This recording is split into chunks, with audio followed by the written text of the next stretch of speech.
There we go. All right, shalom, everyone. Shalom. Shalom. Say shalom, shalom, shalom.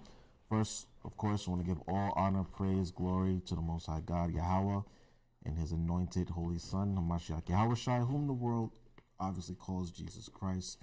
We'll say shalom to everyone who's watching on the live stream, everyone who's here at the school in Brooklyn. This is the House of David, located 191 Howard Avenue, Brooklyn, New York.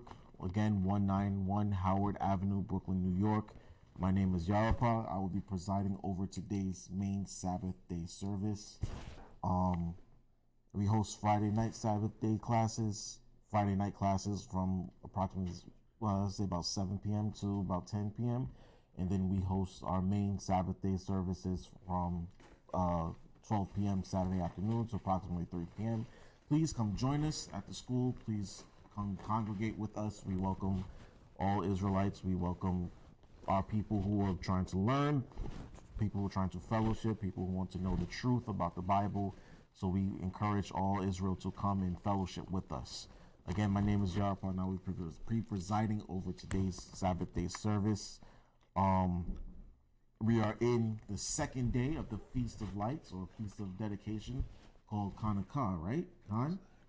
Thursday night was the first night. Last night was the second night. We are continuing into the second day. But I'm actually not going to teach about Hanukkah today. Now, at least not now. All right. We are in the so-called holiday season, right? We're in the end of the year where the world celebrates different holidays, quote unquote, right? And the major one that just passed was what? Christmas. There you go, Christmas, right? And we were always taught that Christmas was what? We're born on that day. Say again? Or that Yahawashi was born that day? Right, that we were always taught that Christ was born on Christmas, on December 25th. But as we all know, that's not the case, right? We all know that Yahawashi was not born on December 25th in the middle of winter outside, okay? It's too cold in Israel for that. It was way too cold. But yeah, we're actually going to go over Yahawashi's actual birth, okay? Because if you really want to get down to it, the Bible does not tell you exactly when Yahawashi was born. We can only look at the context and the clues surrounding the story and give an estimate date, right? But the Bible actually does not tell you his exact birth date, okay? In fact, it doesn't tell you when anybody exactly was born. Why?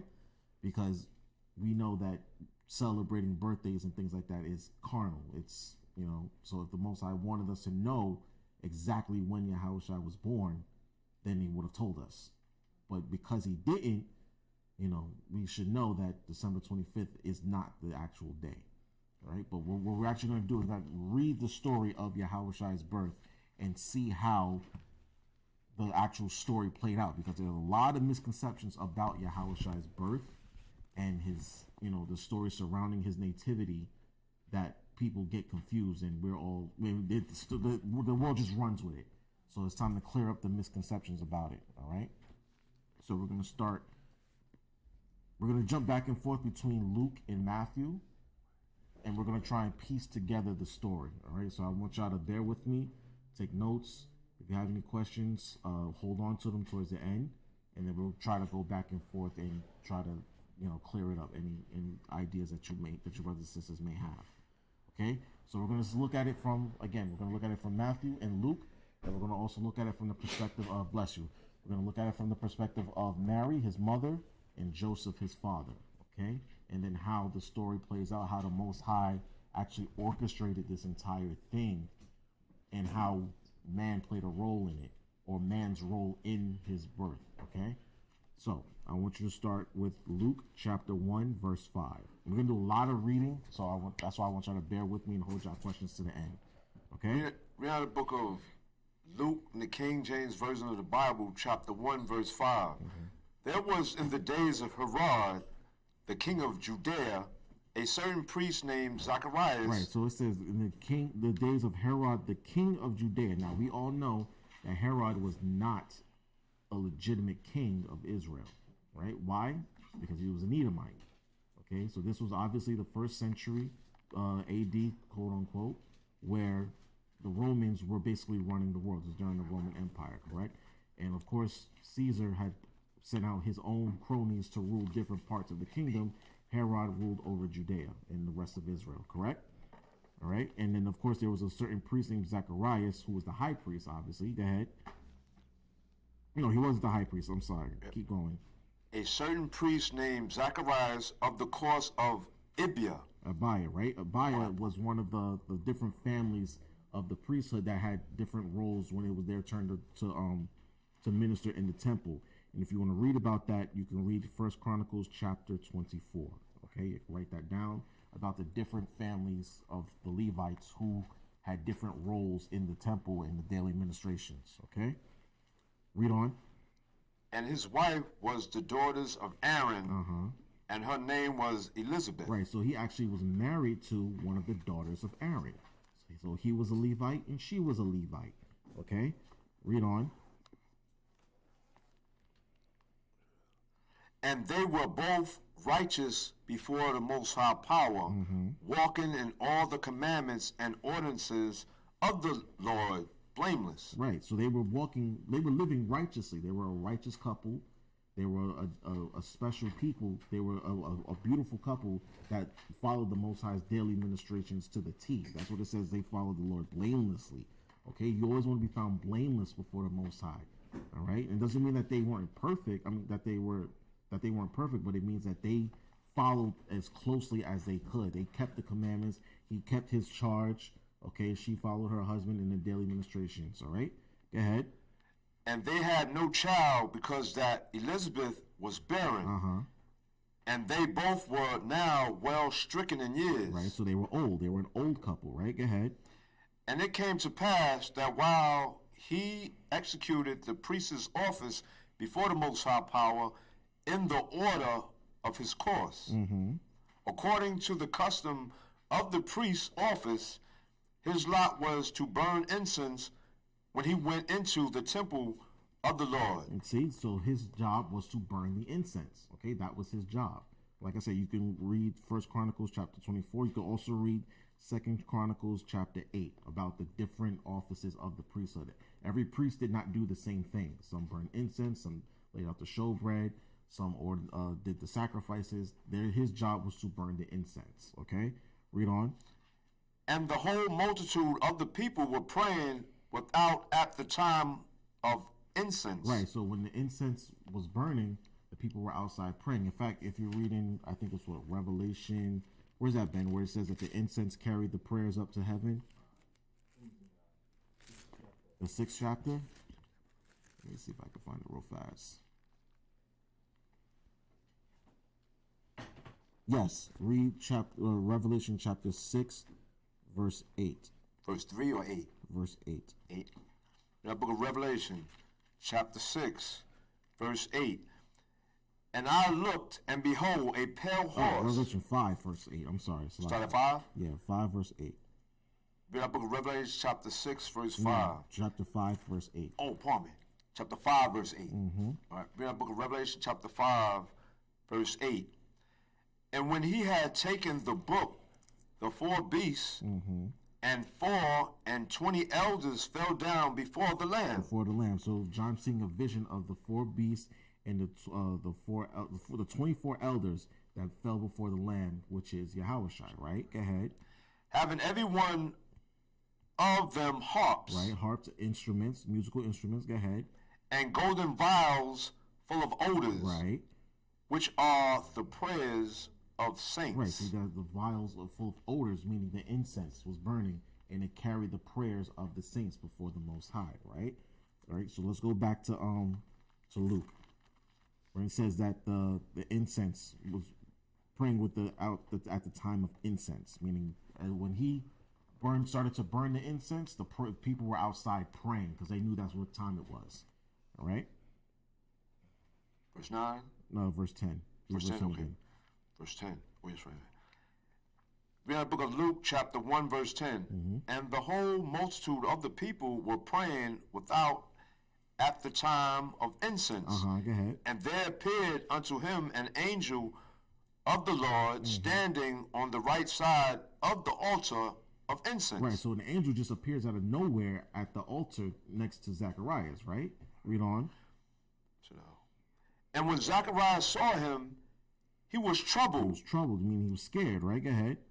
And fear fell upon him. Right, so fear fell upon him. So anytime an angel, we always read throughout the scriptures, whenever angels just appeared in front of people, we got scared. Because we didn't know what this meant. We didn't know what kind of creature this was or what was happening. So he said fear fell upon him, right? Go ahead. But the angel said unto him, Fear not, Zacharias, for their prayer for thy what? For thy, is heard. For thy prayer thy is heard. Thy prayer is heard. Uh-huh.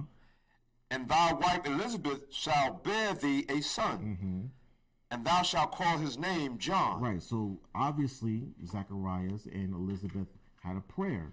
Their prayer was they wanted a son. And the angel appeared to him and said, look, your prayer has been heard. Why? Because what does it say in verse 6? It says that they were both righteous before the Most High, walking in the commandments and ordinances and following the Lord blamelessly. So obviously their prayer was to have a son, and because they were righteous about it, the angel said, look, your prayers have been heard, and now it's going to be answered, right? Go ahead. And thou shalt have joy and gladness, and many shall rejoice at his birth. Right, so they're going to be proud parents, and many will rejoice at his birth. Go ahead. For he shall be great in the sight of the Lord, and shall drink neither wine nor strong drink. Right, and so he's going to basically be a Nazarite. Y'all know what the Nazarite vow is, right? Okay, keep going.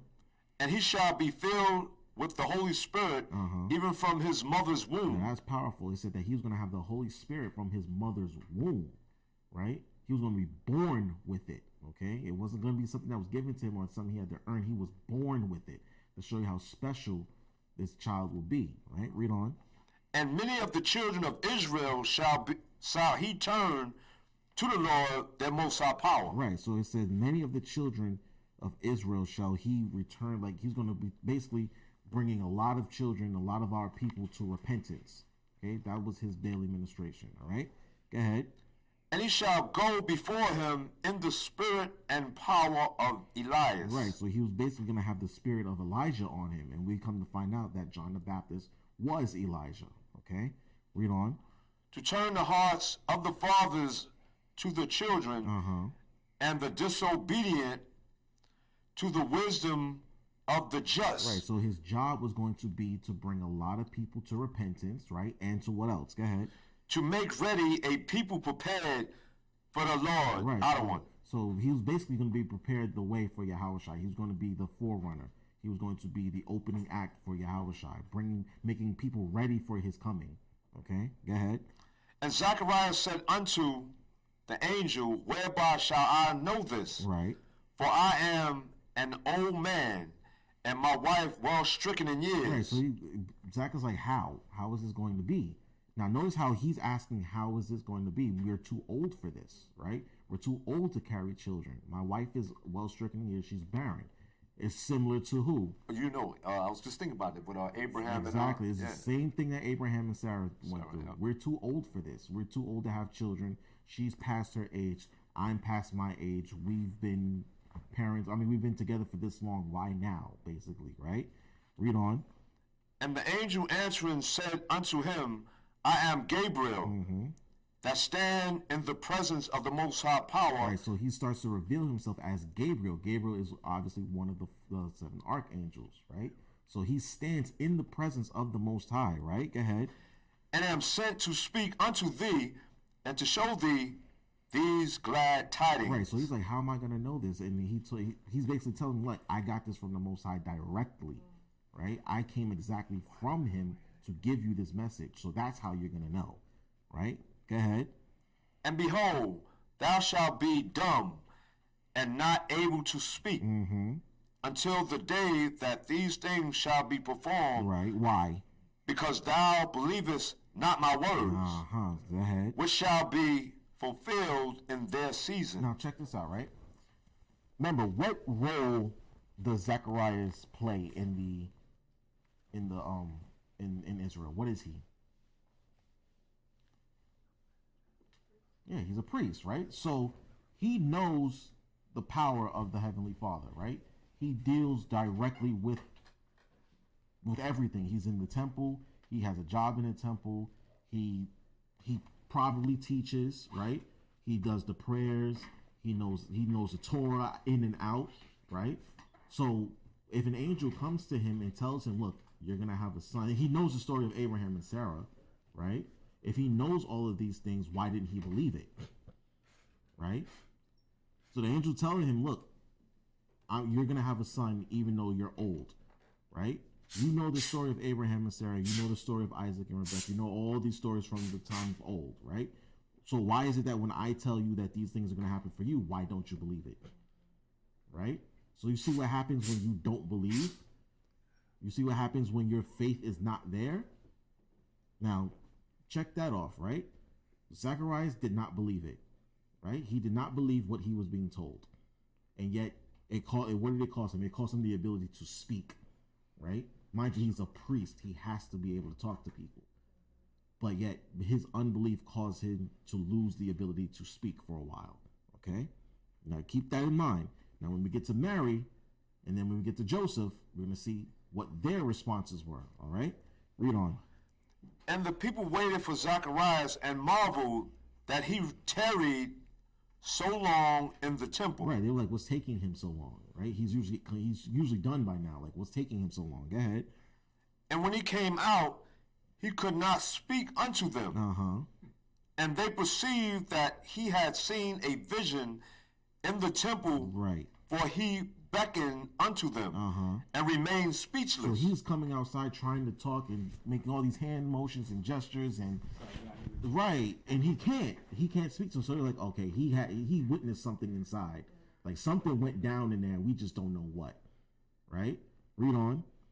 And it came to pass that as soon as the days of his ministration were accomplished, he departed to his own house. Right, his job was done. His turn was done. Like I said, you can read 1 Chronicles chapter 24 to show you exactly what the courses were, which families did what around this time and how long they did it for. Okay, read on. And after those days, his wife Elizabeth conceived and hid herself 5 months, saying. 5 months. So she was pregnant for 5 months before she said anything. Right? Go ahead. I just want to say, Adam, you know what I'm thinking about? She hid it. Remember, she had Joseph. You remember he was told to take his wife? We're going to get to that. Yeah, I know. So I knew. We're going to get to that. Okay? Next verse, right? Read 24 again. Oh, yeah. Read the book of Luke, chapter 1, verse 24. And after those days, his wife Elizabeth conceived. Right. So when he went back to Elizabeth after doing his daily job in the temple, he went and laid with his wife, remembering what the angel told him.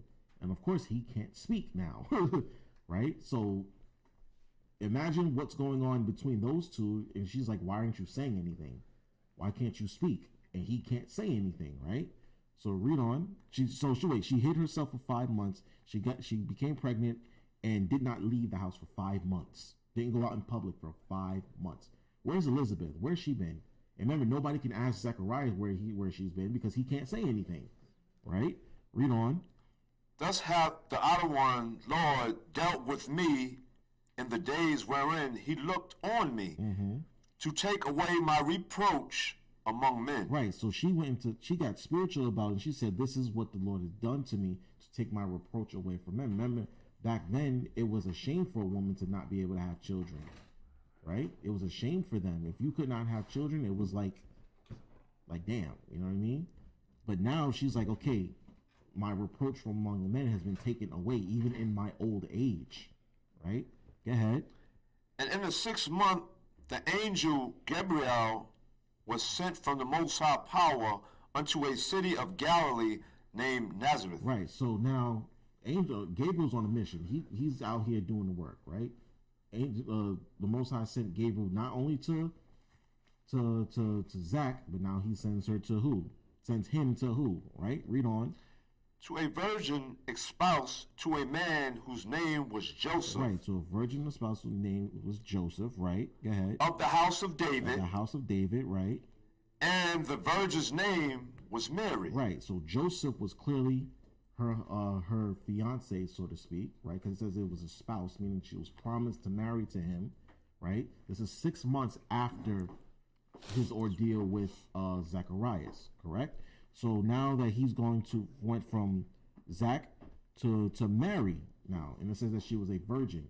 Now we all know that there are multiple meanings of the word virgin, correct? We know that virgin not only means like someone who's never been, never had intercourse, but also a young woman of marriageable age, okay? A young woman, okay? So she was young at this time. Clearly she was a very young woman. Go ahead. And the angel came unto her and said, Hail, thou that art highly favored. The Lord Outer One is with thee. Right. Blessed art thou among women. So the angel came to her and said, look, you are highly blessed and favored among women, right? Why is that? Read on. And when she saw him, she was troubled at his saying, and cast in her mind what manner of salutation, right? Go ahead. This should be. Right, so she's now wondering, okay, what's the meaning of this? Again, when angels pulled up on the scene, we were scared. We didn't know whether we were going to die, whether this was a good greeting, or whether we were about to receive some kind of crazy message or vision. So she's thinking to herself, okay, what's about to happen here, right? Read on. And the angel said unto her, Fear not, Mary. So he said the same thing to Zach that he said to Mary. Fear not, right? Go ahead. For thou hast found favor with the Most High power. So he said that she found favor with the Most High, meaning that he chose her, basically. She's been chosen, okay? Read on. And behold, thou shalt conceive in thy womb, and bring forth a son, and shall call his name Yahawashi. Right, shall call his name Yahawashi. So now he's giving her instructions about what's going to happen. You're going to become pregnant. You're going to have a son, and you're going to name him. She actually gave him a name, right, to give, right? And we're going to get into what his name actually means. I mean, we already know what it means, but still. Go ahead. He shall be great, and shall be called the Son of the Highest. And the Lord, the Outer One, Most High Power, shall give unto him the throne of his father David. Right, And he shall reign over the house of Jacob forever. Right. And of his kingdom there shall be no end. So now he's telling her what type of man she's going to give birth to. You're going to basically give birth to the king of the planet Earth at the end of this all, right? I want you to hold that. I want you to get me 2 Samuel. I want you to get 2 Samuel chapter, I believe it's 12. I'm going to read the 1 Samuel. Sheesh. 2 Samuel chapter, or is it 15? Where's the prophecy for? Is that 12, 15? No, not yet. I think it's, where's the prophecy for Yahawashi? I believe it's it might be chapter 12. Or is it chapter? I knew this off the back of my head.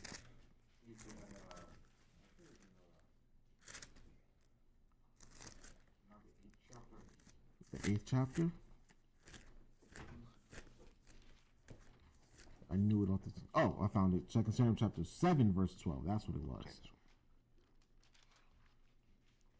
In that book of Samuel, 2 Samuel chapter 7, verse 12. And when thy days be fulfilled, and thou shalt keep with thy fathers... sleep with thy fathers, meaning when he's dead, right? I, the Most High, will set up thy seed after thee, which shall proceed out of thy bowels, and I will establish his kingdom. Right, so this is Nathan giving David the prophecy about his descendant, his seed, who will establish, who the Most High will establish as a king, right? Go ahead. He shall build an house for my name, and I, the Most High, will establish the throne of his kingdom forever. Right, so now people would think that this was talking about Solomon, right? But did Solomon's kingdom last forever? No, exactly. So that's how we know he's talking about a different descendant. And we just read in Luke, he said, I will give him the throne of his father David, and he shall reign over the house of Jacob. How long? Forever. Forever, right? Go ahead. and I will be his father, and he shall be my son. Right. If he commit iniquity, I will chasten him with the rod of men, Right. and with the stripes of the children of men. Right. So he said, if he commits iniquity, I will spare him. Right. Go ahead. But my mercy shall not depart away from him, as I took it from Saul when I put away before thee. Right. So he said, if he commits iniquity, I will chasten him, but I will spare him. I will have mercy on him, unlike Saul. Right. Saul did not receive mercy. Saul was basically had his back turned on by the Most High. The Most High turned his back on him. He won't do that to Yahawashi or Solomon. He didn't do that to him. Okay, read on. Solomon was not chastened with the rod of Exactly. man or with the stripes of the children of man. Exactly. Solomon lived a peaceful life, pretty much, and died a peaceful old man. Right.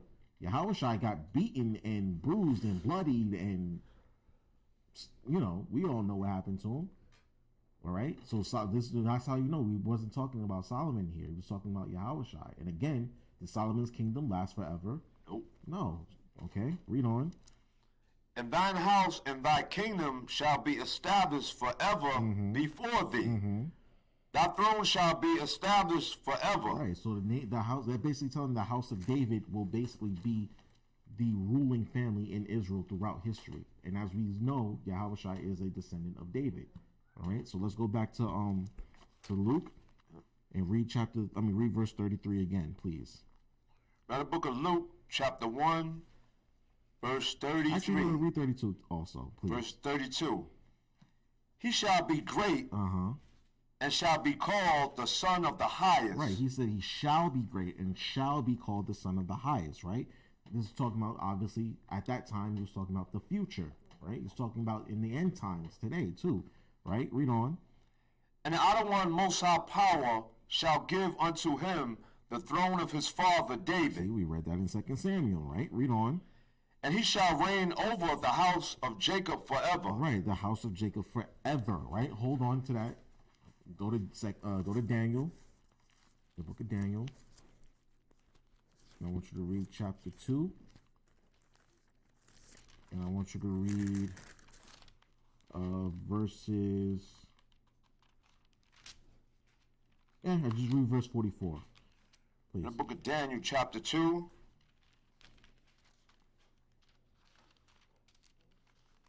Verse 44. Verse 44.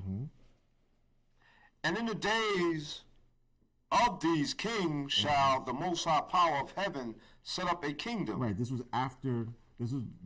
Daniel giving the vision to Nebuchadnezzar of the statue that was made of different materials and metals, and how the statue was actually destroyed, signifying the destruction of those ancient kingdoms. Who knows what they are? And who knows which metals represent which kingdoms? So remember, okay, the statue was made of different materials, right? It was a head of what?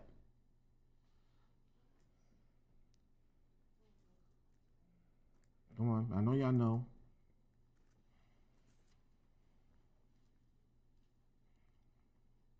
Nobody knows? Nobody knows off the top of their head? Okay, so write this down. There was a head of gold, right? Who knows what the head of gold represents? Say it out loud. Brass. No, the head of gold was which kingdom? The Babylonians, right? Okay. Then there was the arms of silver, right? Who knows who the arms of silver were? Exactly, the Medo-Persian Empire, right? Then there was the belly and the thighs of hold on.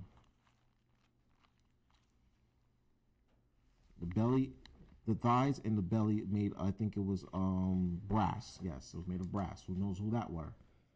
It was the Greeks, exactly. The legs of iron. Wait, what'd you say? Yes, the Romans, okay? So write this down. I'm going to say it again.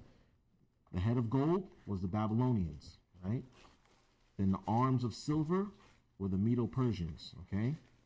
The bellies and the thighs of brass was the Greeks, okay? And then the legs of iron was Rome. But there was another part of that statue that we all kind of gloss over. The 10 toes made of what? Iron and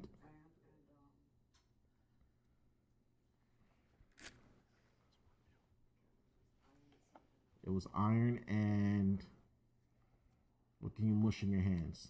There you go. Iron and clay. The 10 toes made of iron and clay. Now, who knows what the 10 toes of iron and clay represent? Close, but no. Where are we today? Yes, the 10 toes represent America, okay? Because, in fact, I want you to read verse 40, start at verse 41. Back in Luke, right? No. Daniel. Chapter 2, verse 41.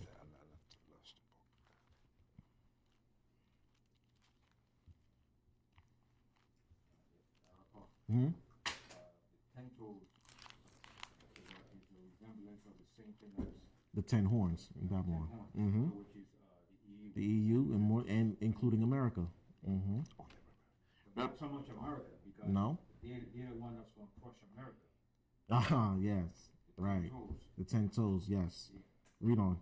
About the book of Daniel, chapter 2, verse 44. And the kingdom... No, start at verse 41. Oh, start at verse 4. Okay, 44.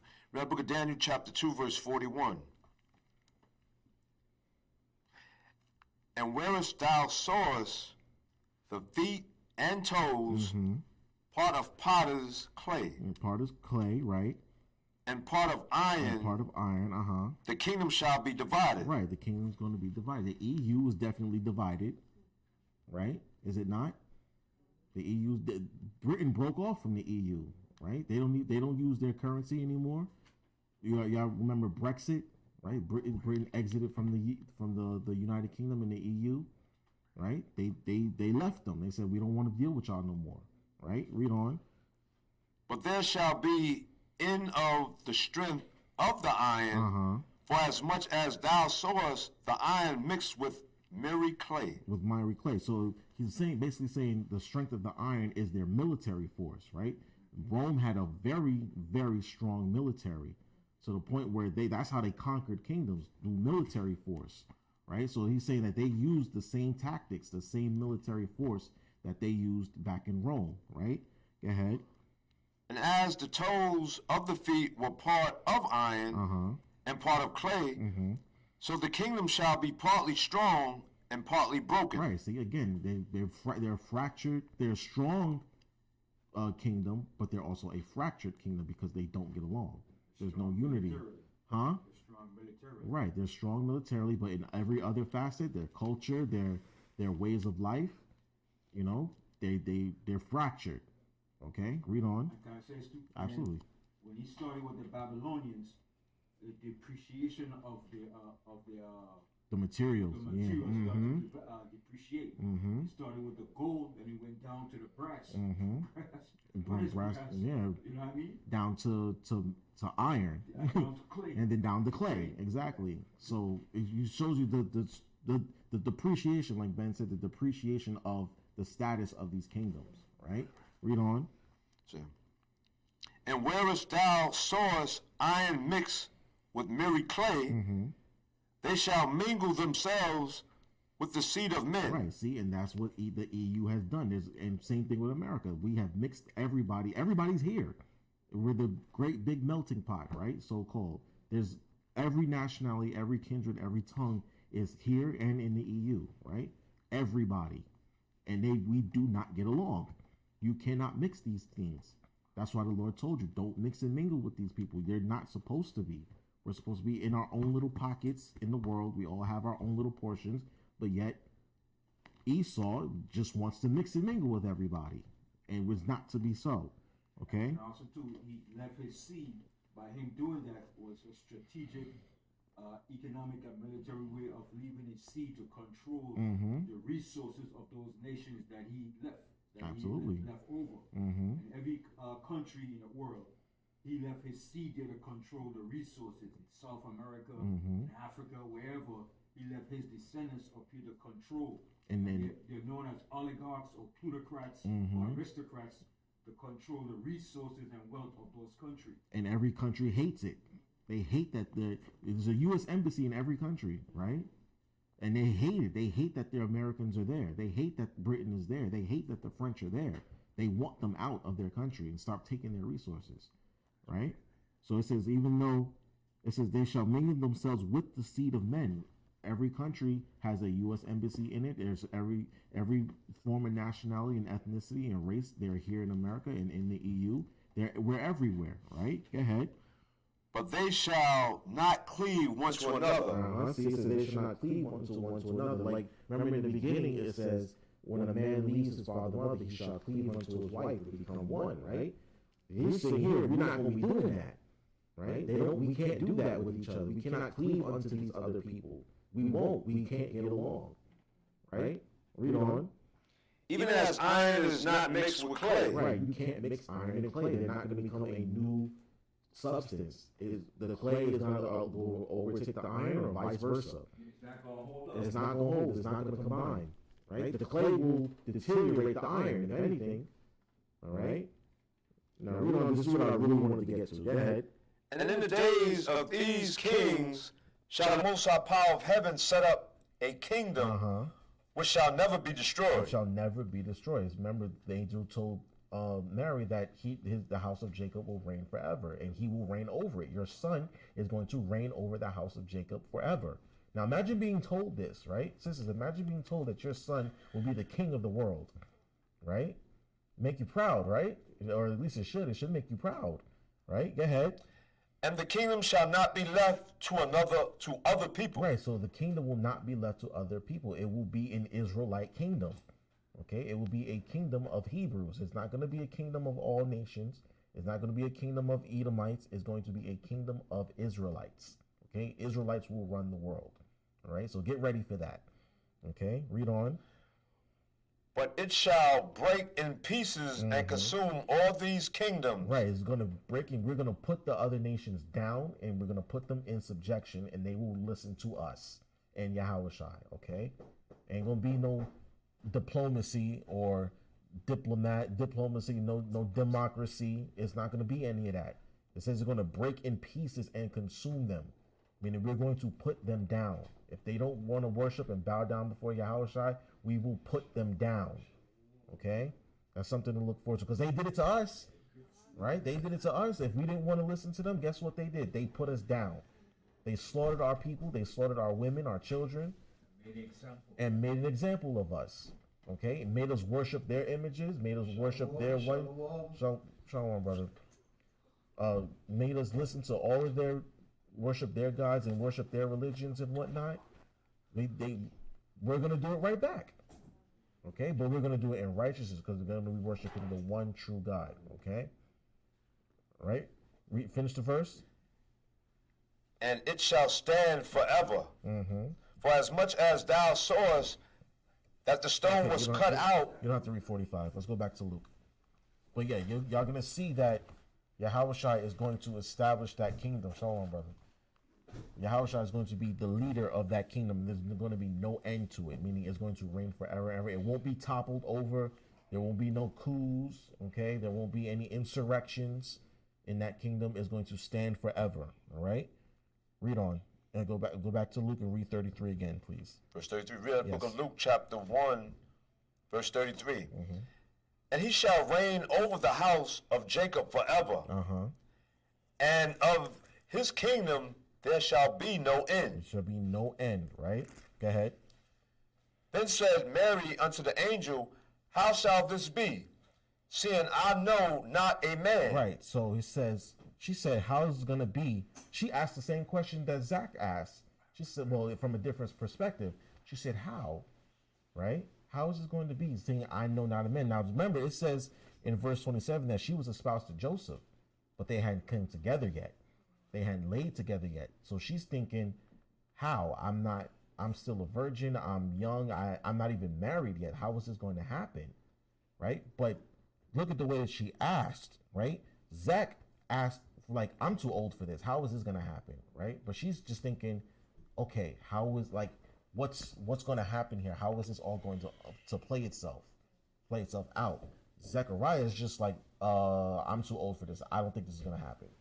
You understand what I mean? Y'all see the difference? You see the difference in faith? She's thinking, okay, how is this going to, like, what are the orders here? How is this going to play out? Zach is just like, I don't think so, right? And mind you, he's a priest, so he should know these things, right? He should have an understanding of faith and obedience. She's just like, okay, how? Like, let's show me the road step, show me the path, right? And look at how Gabriel answers her. Go ahead. So verse 35. Yes, sir. And the angel answered and said unto her, the Holy Spirit shall come upon thee, and the power of the highest shall overshadow thee. Right. So now this is where people get it confused, right? This is where people think that the Holy Spirit just put Yahawashi in her womb, right? Which is kind of weird when you think about it. It's just like, okay, he just beamed her up. Like, how does that happen? But you just zapped her in, right? No, that's not how it happens. When it says that the Holy Spirit shall come upon thee and overshadow thee, right? Meaning the Holy Spirit was just going to guide her steps. That's all it was going to, like, she wasn't going to be confused about anything. It was going to instruct her and guide her in the way that what she was going to do, help her make the right decisions, okay? And when these things happen, she's going to know this was an act of the Most High. The Most High did this. Okay, I'm moving the right way. I'm not doing anything out of what's ordained of me, right?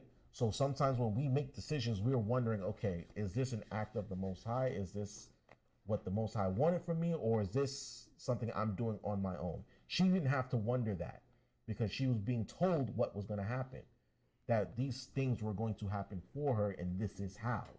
Remember, we're just getting an overview of the conversation. Obviously, he went more in depth with her about who she was going to be with, how this was going to happen, what to expect, right? And then he's going to go even further about the situation, because read on.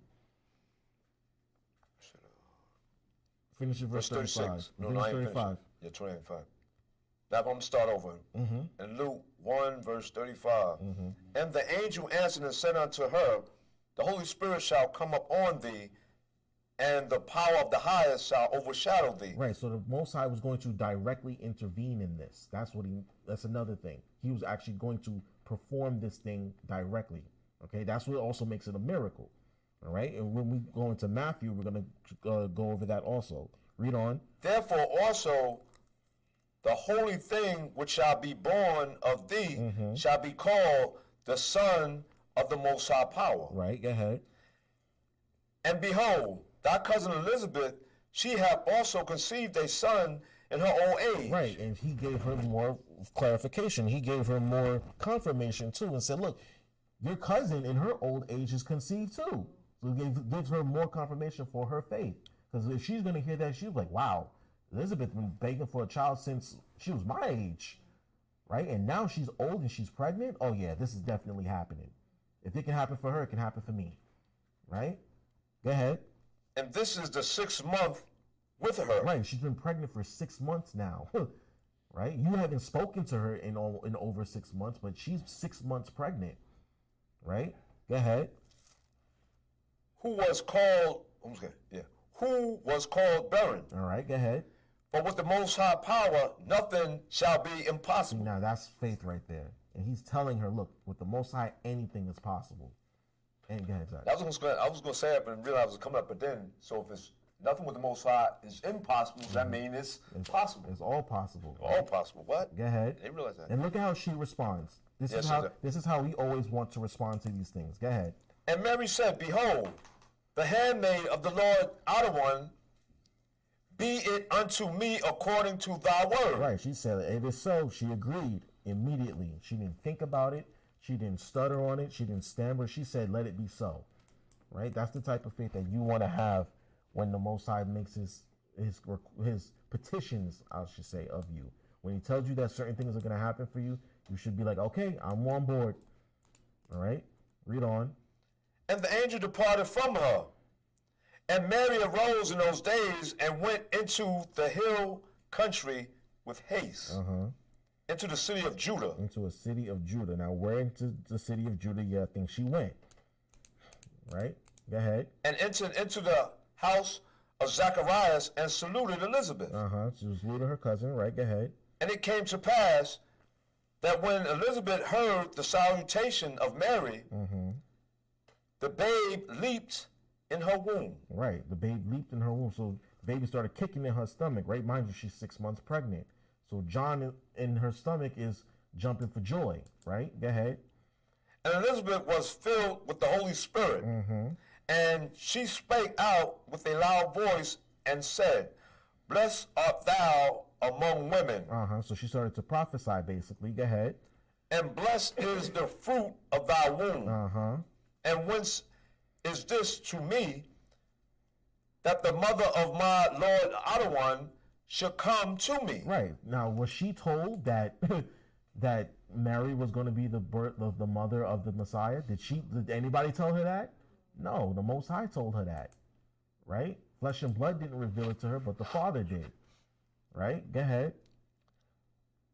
For lo, as soon as the voice of thy salutation sounded in my ears, the babe leaped in my womb for joy. Right, go ahead. And blessed is she that believes. Right, blessed is she that believes. Go ahead. For there shall be a performance of those things which were told from her, which were told her from the Lord Adawan. Right, so that's how it happened. All right, now jump down to verse 56.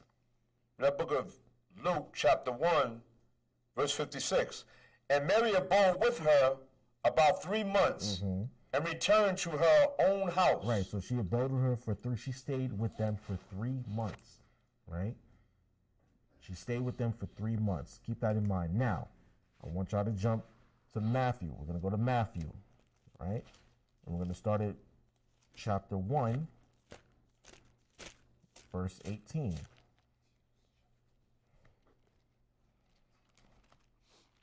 The book of Matthew, chapter 1, verse 18. Now the birth of Mashiach Yahawashi was on this wise. Right, it says it was on this wise. What does on this wise mean? Huh? In this way. Meaning it was like this. It went according to this, all right? Now, in order to be wise, you have to know what?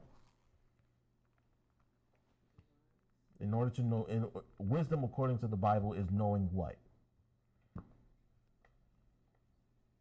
Give me Psalms 111 and 10.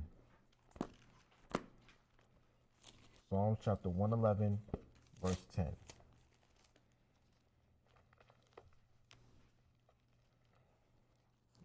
Okay? Remember, it says on this wise, right? On this wise. What is wisdom? Okay? The book of Psalms, chapter, you said 111, right? 111, verse 10. Verse 10. The fear of the Lord Yahweh is the beginning of wisdom. Of what? The fear of the Lord Yahweh is the beginning of wisdom. Right, the beginning of wisdom. In order to be wise, right? Go ahead. And good understanding have all they that do his commandments. Do what? A good understanding have all they that do his commandments. That do his commandments. So in order to know wisdom, in order to understand the story of Yahawashi's birth, you have to know the commandments. That's what I mean by on this wise. Okay, you have to know the commandments, you have to know the history, you have to know prophecy in order to understand Yahawashi's birth. That's why the churches don't understand Yahawashi's birth, because they don't know the commandments. They don't know the history. They know a bit of the prophecy, but they don't understand it. Okay? You have an understanding when you keep the Most High's commandments, right? You understand the laws regarding marriage. You understand the laws regarding lineage and heritage, right? These things are written in the scriptures for us to know, so that way when we get here, we can understand, okay, this is why Yahawashi is who he says he is, who he claimed to be. Okay? We're not confused about it because we know the commandments, we know the history, we know the prophecy, we know the culture. Okay? So read verse 18 again. The book of Psalms, chapter 111. No, Matthew. Go back to Matthew. Yeah, I'm sorry. Go back to Matthew. Read the book of Matthew, chapter 1, verse 18. Now the birth of Mashiach Yahawashi was on the wise. On this wise, right? Meaning it went according to this. All right, go ahead. When as his mother Mary was espoused with Joseph. Espoused to Joseph. Remember, we read that in Luke 1:27. It says a virgin espoused to a man named Joseph of the house of David, right? Remember what royal family did Yahawashi have to come from? He had to come from the house of David, right? It couldn't just be any old Judite family. He had to come from the house of David, right? Go ahead. Before they came together. Before they came together, right? Remember, before they came together, meaning what? Before they had their marriage ceremony, right? Go ahead. She was found with child of the Holy Spirit. Right. See, now here we go again. Understanding what it means to be found with child of the Holy Spirit. What does that mean? Who has an idea of what it means? Yeah, Zach. Anybody else? Anybody have an idea? Huh?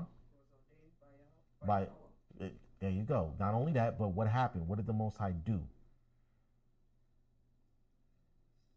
Let me ask you a question. What is a miracle? Who knows what a miracle is? There's that. A miracle is something that is not done out of the ordinary. If I said it right, Okay, you're on the right track. I like that answer. Anybody else have an idea? What is a miracle? Brothers, y'all been quiet all morning. What's going on? Zach can't be the only one talking. But how? But how? But how does he do it though? Like, what does he do exactly? He lets you know. Okay, that's one way. Go ahead, brother. Yeah, the Apostle Paul saying in John 15:50. He said, I'll show you a miracle here. You know, those who did not die would still receive their glorified body. But I mean, like, what exactly is a miracle? Like, what does the Most High do? No. What I'm saying, what I'm asking is, okay, what is a miracle, right? We understand that a miracle is. The brother said that. Say what you said again. No, I said a miracle is something that's done out of the ordinary. Out of the ordinary, right? And then the sister said that the Most High makes it known. Go ahead, sis. Something impossible to the human, natural human spirit to believe, like the natural eye. Y'all on the right track. Y'all are there. Y'all are right there. But I want y'all to just like put it all together. But hold on, finish your thought, brother. Yeah, what he's saying is a mystery. Is a mystery a miracle? No, I'm saying like what is a miracle? Let me show you a mystery here. So is a mystery and a miracle the same thing? A mystery and a miracle? Yeah. No. So a mystery is just something that you have to figure out, or something that's not clear to you, right? A miracle is, I'm gonna just tell y'all what it is. A miracle is basically when the Most High Himself intervenes in the act. Okay. Like he's acting in the situation. So in this sense, Yahawashi, the Most High directly intervened in Yahawashi's birth, his conception. Because remember, he could just send any old spirit into a body and have that spirit inhabit the body, right? But this particular spirit, the spirit that sat on his right hand, he said, "Go forth into that body. I want you to be born to these parents during this time, this lineage, and this is the body that you're gonna have." That's what it was. Okay, the Most High directly intervened here. Of course, Joseph and Mary still did their thing, but the Most High directly intervened. Go ahead, sis. Something like that. Like he directly brought Lazarus back from the dead. The same thing with Yahawashi. Who raised up Yahawashi? Why was it a miracle? Because the Most High directly brought him back from the dead. It sent that spirit back into the body and raised it from the dead. It's the same thing with Isaac's birth, right? He directly, and he told them what was going to happen, and he said, "This is what you're going to name him," and I sent that spirit right into that body, right?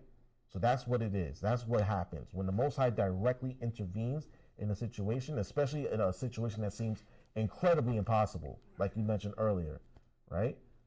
Or something that seems incredibly unlikely, like a medical miracle. something that's very unlikely, like you have a 6% chance of survival after a traumatic event, and then you somehow pull through, they look at it like, wow, this is some sort of miracle. Like, we didn't do anything. Obviously, we couldn't do anything, but here we are. Here this person is alive and well and walking and talking, right? So when the Most High directly intervenes, that's what makes it a miracle.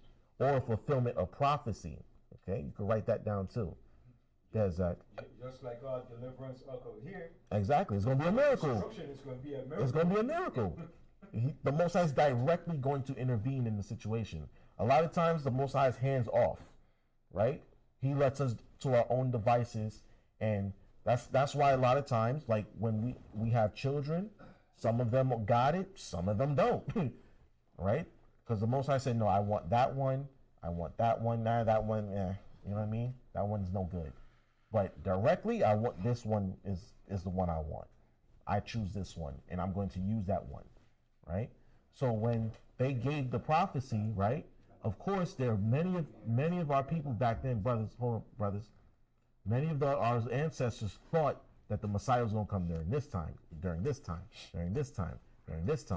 But no, the Lord said, no, I'm going to send him when exactly the time is right, right? Because they were looking for him throughout, from the moment the Babylonians came all the way up until, even then when Yahawashi was on the scene, they were still looking for somebody else. But he said, no, this is him. This is he, right? So read that verse again, verse 20. I mean, not 20. 18 again? Or? Yes, 18. Okay. Now the book of Matthew, chapter 1, verse 18. Mm-hmm. Now the birth of Mashiach Yahawashi was on the wise. This wise. Now the birth of a Mashiach Yahawashi was on this wise. Right, go ahead. When as his mother, Mary, was espoused to Joseph. Right, she was promised to marry him, like we read in Luke, right?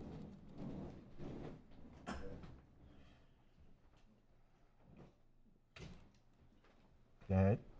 Before they came together, right, she was found with child of the Holy Spirit. Right, so she was impregnated, but it was according to prophecy. It was according to what she was told. Remember, we read in Luke, she was told she was going to become pregnant, right? Read on. Then Joseph, her husband, being a just man, and not willing to make her a public example, right, go ahead, was minded to put her away privately. Right, so Joseph being a just man, remember, Joseph comes from a royal heritage, so he didn't want to make her a public example. He didn't want to drag her name through the streets. So write down Deuteronomy, all right, write down Deuteronomy chapter 22, I believe. Hold on. Yes, 22. Chapter 22, verses 13 to 21.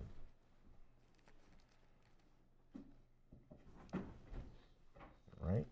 You don't have to read it, but y'all understand that's what it was. That was the public example, so to speak, that if you found a woman that wasn't a virgin and you brought it to the city and said, look, she's not a virgin, you had to prove it, right? And you had to show the virgin of the tokens of her virginity, right? Which is the bed sheets with the blood hymen, from the hymen on it, okay? And if they found that she wasn't a virgin, well, y'all know what happened. And if she was found blameless, if she was vindicated, then he had to take her to be his wife. He didn't want to put her through that ringer. So he was like, you know what, maybe we should call this off. Maybe we should go our separate ways. But remember, she's already pregnant. He can't tell them, look, I laid with her before our ceremony, before we exchanged vows and stuff. All right? Let's go back. Verse 20? Yes. Read the book of Matthew, chapter 1, verse 20. But while he thought on these things, behold, the angel of the Lord out of one appeared unto him in a dream, saying, Joseph, thou son of David. Thou what? Joseph, saying, Joseph, thou son of David. Right, thou son of David. Remember, he is a descendant of David. Okay, go ahead. Fear not to take unto thee Mary, thy wife. Thy what? Fear not to take unto thee Mary, thy wife. Right, remember the angel called her his wife. Mind, they didn't have the ceremony yet. They didn't have the ceremony. Remember, he's thinking about putting her away. They already laid together. So, virgin birth, where? If you understand the prophecy, if you understood the commandments, you would understand that, yes, that's now his wife. And remember, the angel's telling him, look, don't be afraid. This is all good. We saw what y'all did, all right? We saw y'all laying together. It's okay. She's your wife now. Take her. Like, yes, y'all can still be married, right? Go ahead. But that which is conceived in her is of the Holy Spirit. Right, he said that which is conceived in her. Conceived, right? Get that word, like, let that word marinate. Conceived, right? You don't have a child, you don't have conception without what? A sperm and an egg, right? You have to have that. It doesn't work any other way. It literally does not work any other way. You have to have a sperm and an egg come together, okay? It said that which is conceived in her is of the Holy Spirit, meaning that the Most High directly intervened in this. This is supposed to happen. He's thinking, Dad, we don't messed up. And remember now, think contrast to how Mary felt. What was she thinking? That this is all gravy. This was supposed to happen because remember the angel came to her first. Angel came to Joseph afterwards. So he's thinking that they done messed up, that they done got carried away. Meanwhile, she's thinking, okay, I was told that this was going to happen, so I'm not afraid. I'm not scared. I'm moving accordingly. Joseph's like, damn, what did I do? I done messed up. I think I just ruined this girl's life, right? Because remember, he was older than her, right? Y'all understand that, right? Joseph was older than Mary, like I think by like 10, 15 years. Because she was young. She was like a teen mom.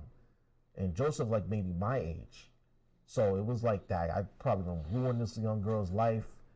I can't drag her name through the streets like this. So I gotta put her away privately.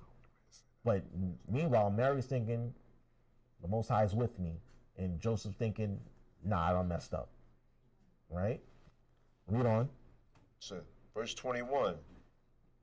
And she shall bring forth a son, and shall call his name Yahawashi. For he shall save his people from their sins. Right, so what does Yahawashi mean? Yeah, he who saves. He saves. The Yah in the beginning, the YA means he. Hawashi means deliver. Or he saves, he who delivers, he who saves, right? So remember, the angel told both the parents what the name is going to be. How they're going to name this child. Put your phones on vibrate, please. Please and thank you. Okay? So he said, he told the angel, first the angel told her, then afterwards he came to him and told him. Right? Read on. Can I say something, Yarapah? Yeah, go ahead. Some people might be saying, well, why not Jesus? Because at that time, the language that we spoke was Hebrew. You understand? And the word Jesus is not a Hebrew language. It's a Greek or Roman language. And when the angel came to her, the angel spoke to them in the Hebrew tongue. Just like when the angel came to Paul and met him, when Yahawashi came and met Paul on the way to Damascus and he blinded him. He said you spoke to him in the Hebrew tongue. He spoke to him in the Hebrew tongue. So why is the angel going to come speaking to you in a Greek tongue when we are not Greek? Right. We're Hebrews. So he's going to speak the language that we speak. Now today, the angel will come to us speaking English. Because that's the language we speak today now. And back then, we were speaking the Hebrew language. And that's the language of the Holy Tongue, the Hebrew. So the angel came to her and told her his name is going to be in the Hebrew, which is he saves, which is Yahawashi, not Jesus. Jesus is just a modern terminology that came like 500 years ago. Right? Does anybody know the difference between translation and transliteration? You understand the difference? Yeah, it says. Word for word.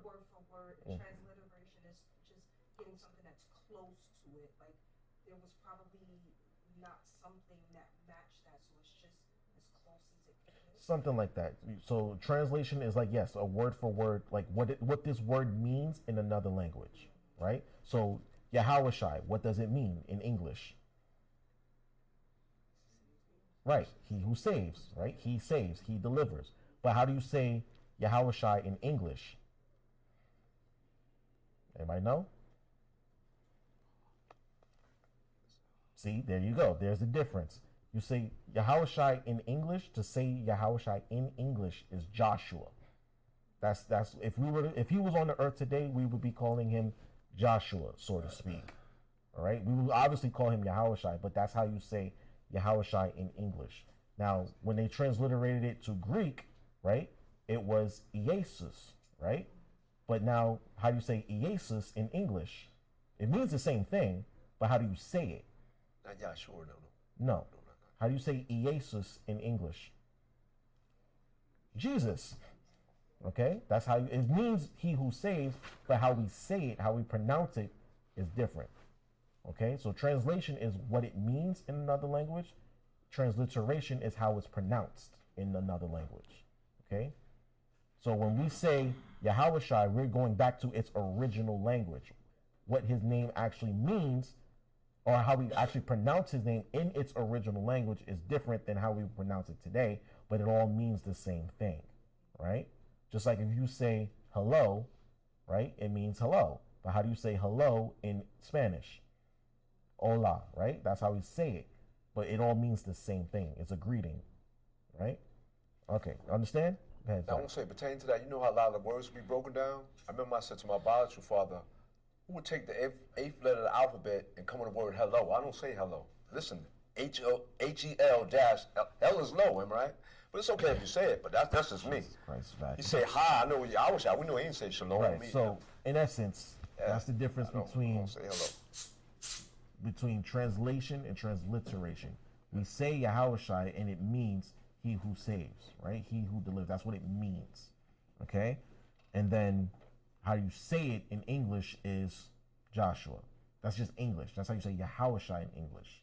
But if we want to transliterate it to different languages, how do you say Yahawashi in Spanish? Jesus. Exactly. Jesus.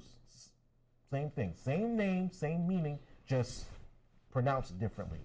And of course, it comes with a different image. Like when you hear that name Jesus, we think white boy, right? When we say Yahawashi, we're thinking the actual true person that we're reading about here in the Bible. Understand? Everybody understand? Huh?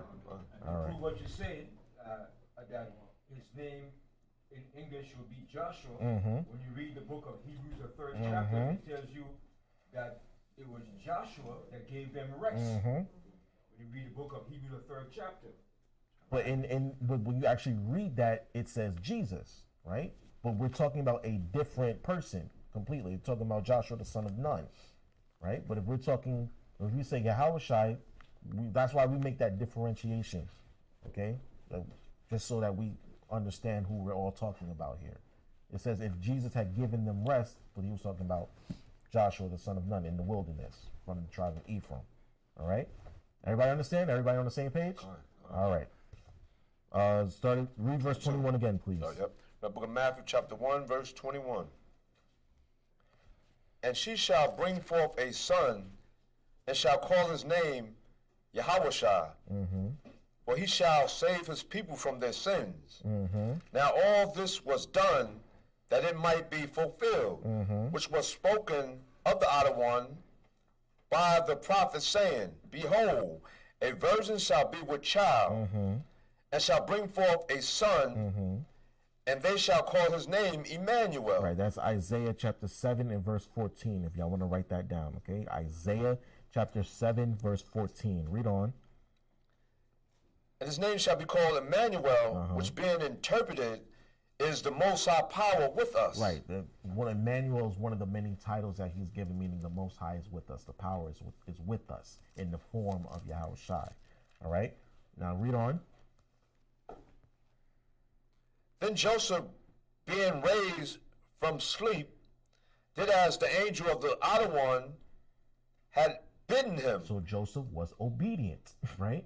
Joseph was given the message saying, look, no, this is okay. We know that you're probably scared. We know that you're probably thinking you done messed up. We know that you're probably like, okay, how can I get myself out of this situation? I don't want to drag this woman through the streets. Phones on vibrate, please, and silence. Okay, please and thank you. All right. He's thinking all these things, but the angel had calmed him, reassured him that this is supposed to happen, that you're on the right path. Just continue and do right by her, okay? Do right by your wife. Because if not, then you can mess up the whole situation. What if Joseph had said, nah, I'm good. I don't think this is right. I'm going to go put her away anyway, right? Or what if Mary decided, you know what? I don't think I want to be a mom. I don't think that this is the right thing for me. Imagine how they would have changed the course of history if they had adopted those mindset. And that's why when it says, read verse 18 again. I'm sorry, read it again. Yep. We're in the book of Matthew chapter 1 verse 18. Now the birth of Yahawashi was on this wise, when as his mother Mary was espoused to Joseph, before they came together, she was found. This is why it says this. All right, read on. Before they came together, right. Go ahead. She was found with child of the Holy Spirit. That's why, because he wanted to make sure that he had parents that were going to obey the commandments of the Father, right? He wanted to make sure that he was born to the right people, okay? Because if either one of them decided, I don't want to do this, who knows how Yahawashi's life would have turned out? Who knows if he would have actually fulfilled his mission? Who knows? And that's why the Lord said, no, I'm going to wait until the time is right. Then I'm going to have him be born to these two, because they're going to be the perfect parents for him. They're going to raise him right. They're going to raise him accordingly. And he's going to obey them, right? Because remember, we read in Luke chapter 2, it says that he went and obeyed his parents. He listened to them, right? Now, just imagine if he had rebellious, wicked parents. Think about that for a second. Think of if Yahawashi was raised in a single parent home. Think of if Joseph was beating on Mary, having side children on her, right? Think about if Joseph was an unjust man, because it said that he was a just man, right? Think of if he was born to different parents. That's why it says he was born with child of the Holy. It was the exact right time when it was supposed to happen. Okay? Yes, that. So I'll say right quick, add on to what you're saying. You see now, like in today's world, opposed to then in the biblical times, that's why he always had to send the angel. Right. And then you remember when he sent it to Mary first, then you was just saying Mm-hmm. how he thought he messed up, then he got to send the angel in, because everybody got to be on one accord. Exactly. And then it boils down to say last thing in the book of Joshua 24:15. Everybody got to one accord. Me and my house shall serve the Lord. Exactly. No, he's right about that. If the angel never came to Joseph and said, no, this is okay, and Joseph never, if he didn't obey that command, who knows how it would have turned out? We don't know.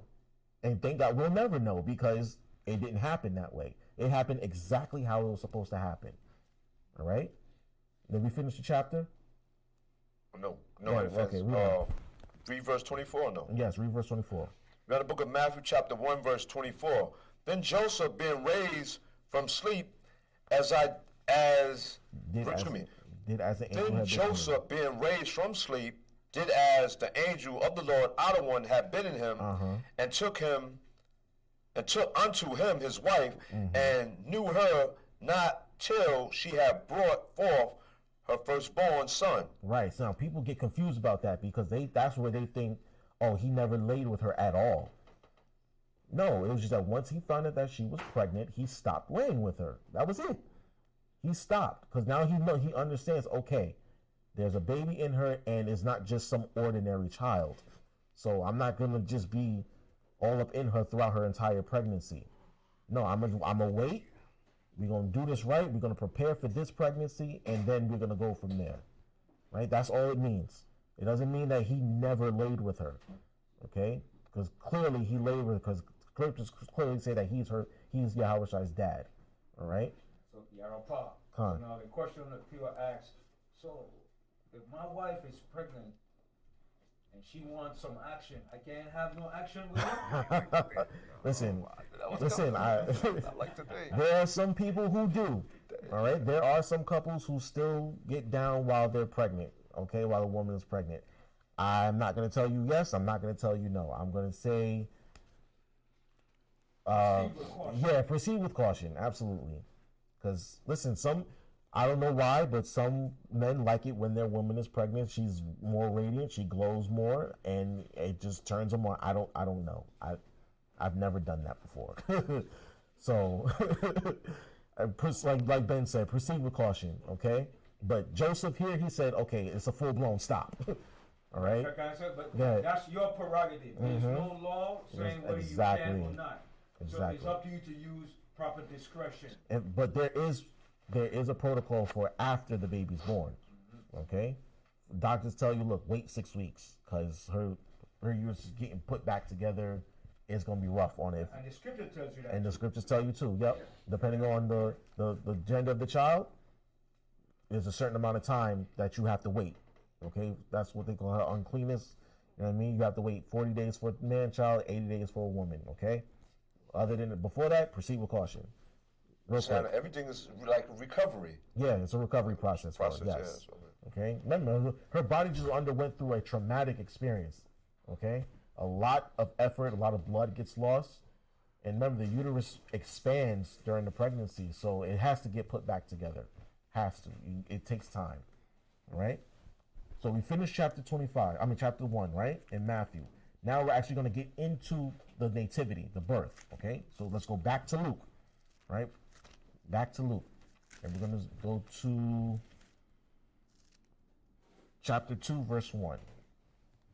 The book of Luke, chapter 2, verse 1.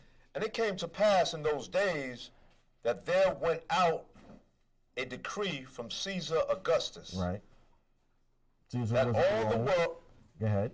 That all the world should be taxed. Now, this taxing was actually a census. When I was doing my research, it wasn't like people were paying their taxes. They was actually conducting a census throughout Roman territories. So that's why everybody had to go back to their ancestral village to actually register their households. Okay, read on. And this taxing was first made when Cyrenius was governor of Syria. Right. Go ahead. And the same thing is done here too in America. Census. They do a census every. Come on, get it together. All right, read on. This is nothing. It's just Satan. That's all. That's all it is. All right. Read verse 2 again. The book of Luke, chapter 2, verse 2. And this taxing was first made when Cyrenius was governor of Syria. Right. This was when Cyrenius was governor of Syria. Right. Go ahead. And all went to be taxed, every one into his own city. In his own city. So you had to go back to your own country, your own cities, and take care of, get registered for the census. Okay? Go ahead. And Joseph also went up from Galilee out of the city of Nazareth into Judea. Right, so Joseph lived in Galilee, right? Now, mind you, Mary's with him at the time, right? Remember, he took Mary into his own home after the angel then told him, look, bring Mary into the house, y'all become a family and raise this child together, right? Go ahead. Unto the city of David, which is called Bethlehem. It's called Bethlehem, right? Go ahead. Because he was out of the house and lineage of David. Right, so remember, David, he was a descendant of David, so he had to go back to Bethlehem to register, right? Go ahead. To be taxed with Mary, his spouse wife, being great with child. So she was about to pop, right? Go ahead. And so it was that while they were there, the days were accomplished that she should be delivered. Right, so the days were accomplished that she should be delivered. So she went into labor, right, while they were in Bethlehem, right? Go ahead. And she brought forth her firstborn son, and wrapped him in swaddling clothes, right, and laid him in a manger. Now, let me ask you a question, right? Now, especially I want to direct this question more towards the sisters, because they understand these things, right, more than men. If you are your due date is soon, wouldn't you prepare for the journey, have all the stuff with you in case, I might go into labor while we're on the road, you know what I mean? So wouldn't y'all have the baby bag, the diapers, and everything that you need just in case you have to go to the hospital in order to, deliver the child? So don't y'all think that Joseph and Mary had these things prepared when they were on the way to Bethlehem? Because they have cars, they have planes, no buses, this, that, and the third. They were either walking or riding some sort of animal, right? Some sort of beast of burden. So clearly they had these things prepared just in case. Like, she knew she was pregnant. She knew she was near her due date. He knew this, but still, we got to go from Galilee to Bethlehem, right? Which is far. That's a good journey. Right, like at least a week. I'm thinking at least a week's journey. Yeah, 'cause if you're driving, that's at least about a hour drive. See? So who knows how long it took them? Hold on one second. And who knows how long it took them to actually get there? So they're anticipating, okay, she might deliver either along the way or there. So clearly they were prepared for this scenario. Go ahead, Qatar, sorry. I know there was a brother here. He had a baby shower, but like that's a popular thing out in the world. Have like the baby shower, like gender reveal, things of that nature. But I'm saying, like, they had all this, like, because it says, remember, she wrapped him in swaddling clothes. Clearly she had this stuff with her, all their clothes, all his Pampers, all his whatever she needed just in case he was going to be born during the journey. She had it with her. Is the point that I'm trying to make. Because here, when we read on, read verse 7 again. In the book of Luke chapter 2 verse 7. And she brought forth her firstborn son and wrapped him in swaddling clothes and laid him in a manger. Now that's where I wanted to go, because the world always taught us that she put him in some sort of horse trough in the middle of a barn and this, that, and the third. And it's just like, what black woman you know would place her newborn son in horse trough where animals eat? Like, does that seem smart? Does that seem hygienic? Does that seem sanitary? I mean, like, but even what white woman would do that? But would she give birth in the barn, or would she go back into the house? Right, like, and it's like, where do y'all get this from? And I realized it's because they don't understand what a manger is. So there is a manger that actually, like, that horses feed from, but there's also a different kind of manger. Did y'all know that? So, okay, then you have access to the internet, right? Like, you can, like, put the side by side, because I want to show y'all something that another brother in a different school taught me, like, I would say, like, maybe 10, 11 years ago. If you can access the internet and show it on the screen, the website that I'm gonna send you to,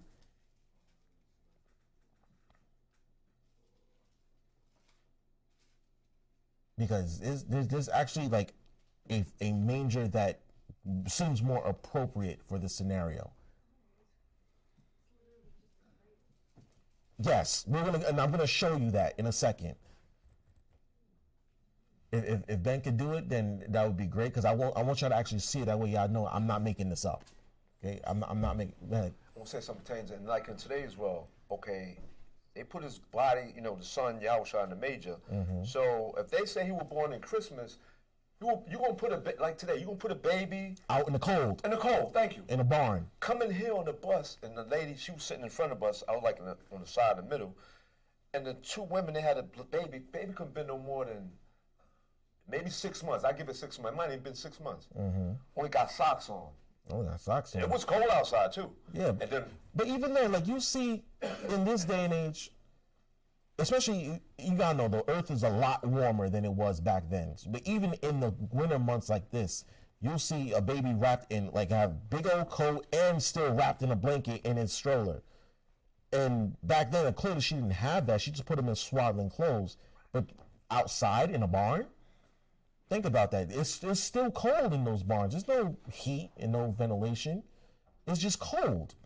But what woman would do that if she's in her right mind? If she was counseled by an angel, right, a messenger from the Most High Himself, why would she do that, knowing what child this is?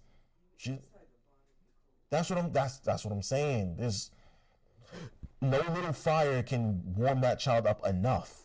You're not gonna put a child in the cold in just a swaddling blanket. You know what I mean? You're not gonna do that. Again, there you go. He can't. There's no way. Okay, there's no way. In Israel, it gets just as cold as it does over here. There's no way. It doesn't make any sense. You can't get it, Ben? Okay, it's all right. I'll just read it from here, right? So, if y'all want to read this with me, go to etymonline.com, right? ETYMonline.com. It's an online etymology dictionary. Okay? It's an online etymology dictionary. ETYMONLINE.com. I'm going to look up the word manger. ETYMONLINE.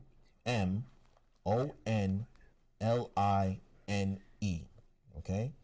If you ever want to look up words, where they come from, this is one of the most one of the best resources that you can use. Right? It's an online etymology dictionary. And I looked up manger. Right? What's this thing doing? Right? Now, it does say that it's a box or trough in a stable or cow shed from which horses and cattle eat food other than hay. So it says other than hay. So who knows what's in that manger, right? So again, you think that a black woman who was counseled by an angel would put her firstborn, newborn son in something that horses eat, something other than hay? Think about, just think about it for a second. Does that sound smart? Would any of you do that? No, right? I would hope not, right? So I want you to scroll down a little bit, right? Until we get to the word crib, right? It says a crib, manger, right? To eat, from Latin manducare, to chew, eat, right? Now, I want y'all to look up the word. Scroll down. If you scroll down a little bit more, right, there's an actual link to the word crib, okay? Crib. Old English crib, manger of a cattle stable, fodder bin in cow sheds in fields, right? From the West Germanic word, source of also Old Saxon cribia, manger, right? Old High German kripia, right? Different words for the word manger, where it comes from, right? Then it says Old High German krippa, German krippy, crib, manger, right? Probably related to German krieb, basket, right? Meaning, listen to this, meaning enclosed child's bed with barred sides, right? Is 1640s, probably in frequent use to reference to the manger where Jesus' infant was laid. So she put him in a crib, with a child's bed with barred sides. Like you had a crib when you were a baby and slept in it. She put him in a crib, okay? And it says, these slang for house, public house, shop, dates to at least 1812, but late 20th century. Slang used for dwelling house, okay? So she didn't put him in some horse trough in a barn. She put him in a bed, right? She put him in a bed. She didn't put him in some cow feeder. Because what woman would do that in her right mind? Why would she do that? Go ahead, Ben. And the angel already told her he was going to be a special son. He was going to be the son of the highest. Or you going to put the son of the highest in like, who does that? So she put him in a bed. She put him in a crib in swaddling clothes. Where would she get that from? Where, like, they clearly, someone made provisions for her, because it said that there was no room for them in the inn, but clearly someone made provisions for her. All right? Let's go back. And can I say something? Absolutely. And the reason why there was no room in the inn, because what was taking place? The Saxon, yeah, that too. The Passover that was too. happening. Absolutely. Everybody was coming to Jerusalem to keep the Passover. So there wasn't no room in the inn. It was already booked and filled. Absolutely. Everybody was at least on their way to Passover. Remember, they were in Bethlehem, right? Bethlehem is a little bit away from Jerusalem, but people were still making preparations to go to Jerusalem. And these are journeys. These are people making journeys. So, of course, they're making pit stops, and we've been traveling for a couple of days. Let's take a rest here. And, of course, it was the tax season or the census time. So, of course, everybody's going back to their own town. They're in Bethlehem, so there was no room for them. But clearly, someone made provisions for her because she's pregnant, she gave birth, and now she put him in a crib. So, where do y'all get a barn from? Where do you get a horse trotter from? Where? And that's why it's very important to allow not the enemy to tell our history. Absolutely. Because he's going to give his spin, his spin on the history which he knows nothing about. Exactly. He's going to give you his bullcrap, watered down, how should I depreciated history because he know it represents you. So he's going to put his twisted value on it. Understand? So we have to interpret and know our own history. We can't allow the enemy to tell us our history. Absolutely. Absolutely. And clearly Yahawashi was born at night, because read on in we'll finish verse 7. The book of Luke chapter 2, verse 7. And she brought forth her firstborn son and wrapped him in swaddling clothes and laid him in a manger. Because there was no room for her in the inn. Read again. Because there was no room for them in the inn. And she brought forth her firstborn son and wrapped him in swaddling clothes and laid him in a manger, because there was no room for them in the inn. Right, she had a crib. She put him in a crib. Go ahead, Katarza. No, also, and at the time, Herod wanted to kill the child when he got word. We're gonna get to that. We're gonna get to that. Okay. Go ahead. And there were in the same country shepherds abiding in the field, keeping watch over their flock by night. By when? And lo, the angel of the Lord, the outer one. No. Read verse 2 again. Well, verse 10 or 8? Verse 8. Oh, very pardon me. Right, book of Luke chapter 2, verse 8. And there were in the same country shepherds abiding in the field. Abiding in the field. They were outdoors, right? Outdoors. When? Read on. Keeping watch over their flock by night. By night. So clearly Yahawashi was born at night, right? And there were shepherds abiding in the fields, okay? If it's the dead of winter, December 25th, y'all saw how cold it was on Christmas Day, right? Y'all saw how cold it's been this last week. Yes. So at night, it's even colder because there's no sun and there's wind. Clearly, they were not outside when he was born, but there were shepherds outside feeding their flock at night, okay? It's too cold to be outside feeding your flock at night, all right? Read on. And lo, the angel of the Lord, the outer one, came upon them. And the glory of the Lord, outer one, shone round about them. Right. There were lights and chariots in the heavens circling them. Right. Things started to appear in the heavens. Right. Go ahead. And they were sore afraid. And it scared them. Right. It scared them. Read on. And the angel said unto them, Fear not. Right. You know what's funny? Thank you, Micah Ali. He just texted me. He said, and Joseph was a carpenter, so he probably built her a crib. He built her a crib to put him in. Right? I didn't even think about that. Thank you. He built him a crib to put. Remember, they were being prepared to leave, so they understood. Okay, he might be delivered along the way. So let's make all the preparations necessary. And one of those preparations could have very well have been a crib that he built. Right? I didn't even think about that. The water, Uncle Mike. Thank you. Right? Read on. And the angel said unto them, Fear not, for behold, I will bring you good tidings of great joy, which shall be to all people. Right. So he's saying again, the angel is trying to calm people's nerves. Like, hey, I'm here on good news. I'm here on good business. Right. Read on. For unto you is born this day in the city of David a Savior. A Savior, right. Which is a Mashiach Yahawashi, the outer one. Right. Go ahead. And this shall be a sign unto you. Ye shall find the babe wrapped in swaddling clothes, lying in a manger. Lying in a manger, right? So he's telling the shepherds, look, nearby, the Savior of the world has been born, okay? And I'm going to tell y'all where he's at. He's in Bethlehem. Okay, so go and worship him, right? Read on. And suddenly there was with the angel a multitude of the heavenly hosts praising the Most High Power, saying, Glory to the Most High Power in the highest, and on earth peace, goodwill toward men. Right, go ahead. And it came to pass, as the angels were gone away from them into heaven, the shepherds said one to another, Right. Let us now go even unto Bethlehem, Right.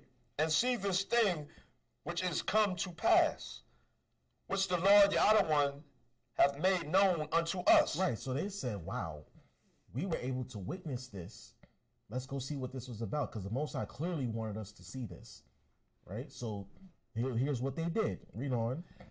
And they came with haste, and found Mary and Joseph, and the babe lying in a manger. And when they had seen, and when they had seen it, they made known abroad the saying which was told them concerning this child. Right, they saw they went and told people what they witnessed. They told the people about the chariots and the angels and the praising, and told them, look, the angel told us to go to Bethlehem and see him.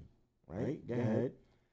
And all they that heard it wondered at those things which were told them by the shepherds. Right, so the word started to get out, and then people were starting to wonder and start to talk about it. You know how Israel is. We gossip easily. You tell somebody something today, by 4 o'clock, everybody in Israel knows. All right? Go ahead.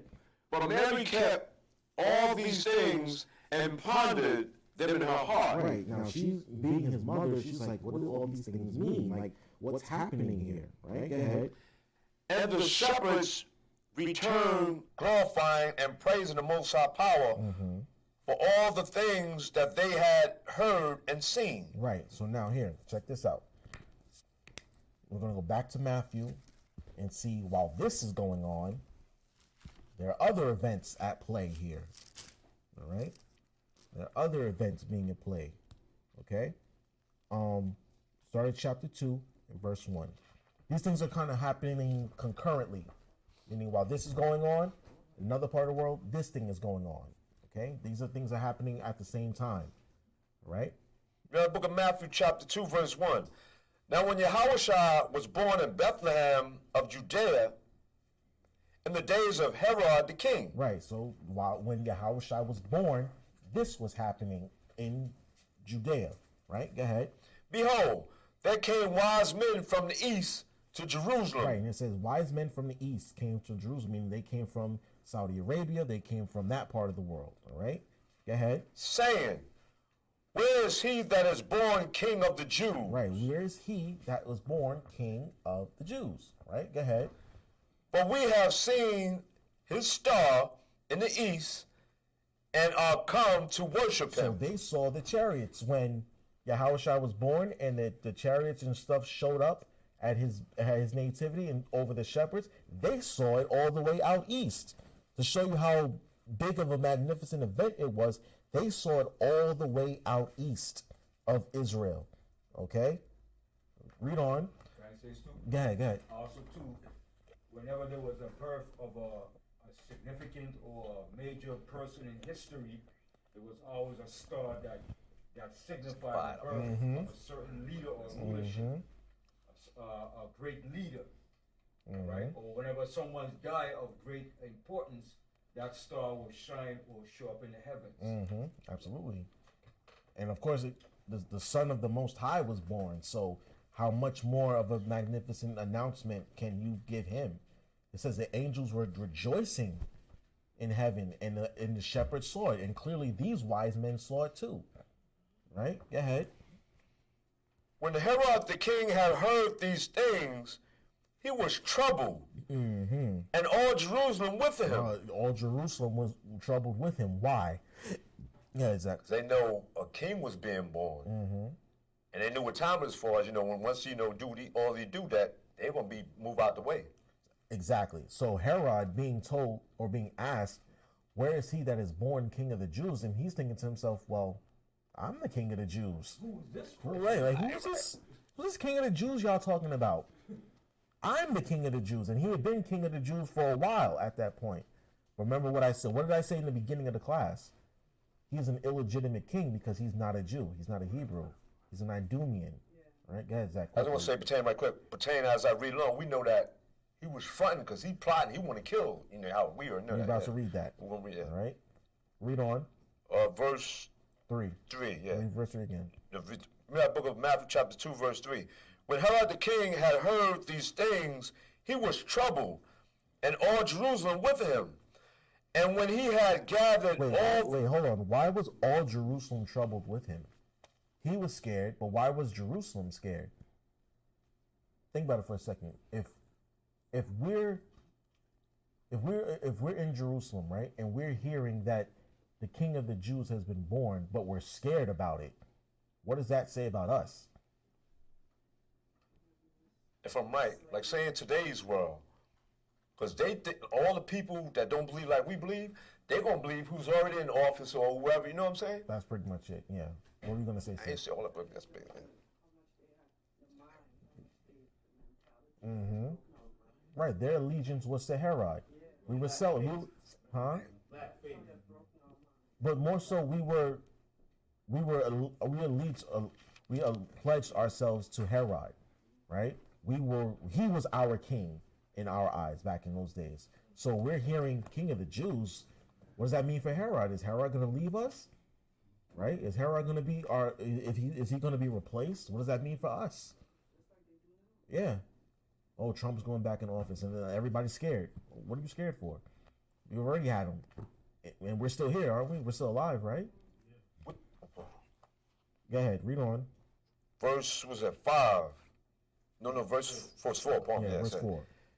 And when he had gathered all the chief priests and scribes of the people together, he demanded of them where Yahawashi should be born. Right. And they said unto him, Stop right there. And the question is, why would he gather the chief priests and the scribes? Why would he? Because they knew the scriptures. They had the scriptures. They understood. See, remember what I said earlier, verse 18, on this wise, right? You have to know, you got to know it. You got to know the prophecy, you got to know the history, you got to know the commandments, okay? Because all of that contains information leading to when Yahawashi would be born, how you know it was him, right? All of those things are recorded in the scripture, so why else would he call them, right? So he wants to know, okay, where is this boy, right? Where is he, all right? Go ahead. And notice he didn't call nobody else. He called the so chief. He had to know the history of us in order for him to call the chief priests and scribes. Because he could call a regular Joe, no, but he called the chief priests and the scribes. Exactly. Because they were the authority of the scriptures and they knew the prophecies of things that was going to take place. Exactly. Hold what you got. Get me Ezra chapter 7 and verse 6.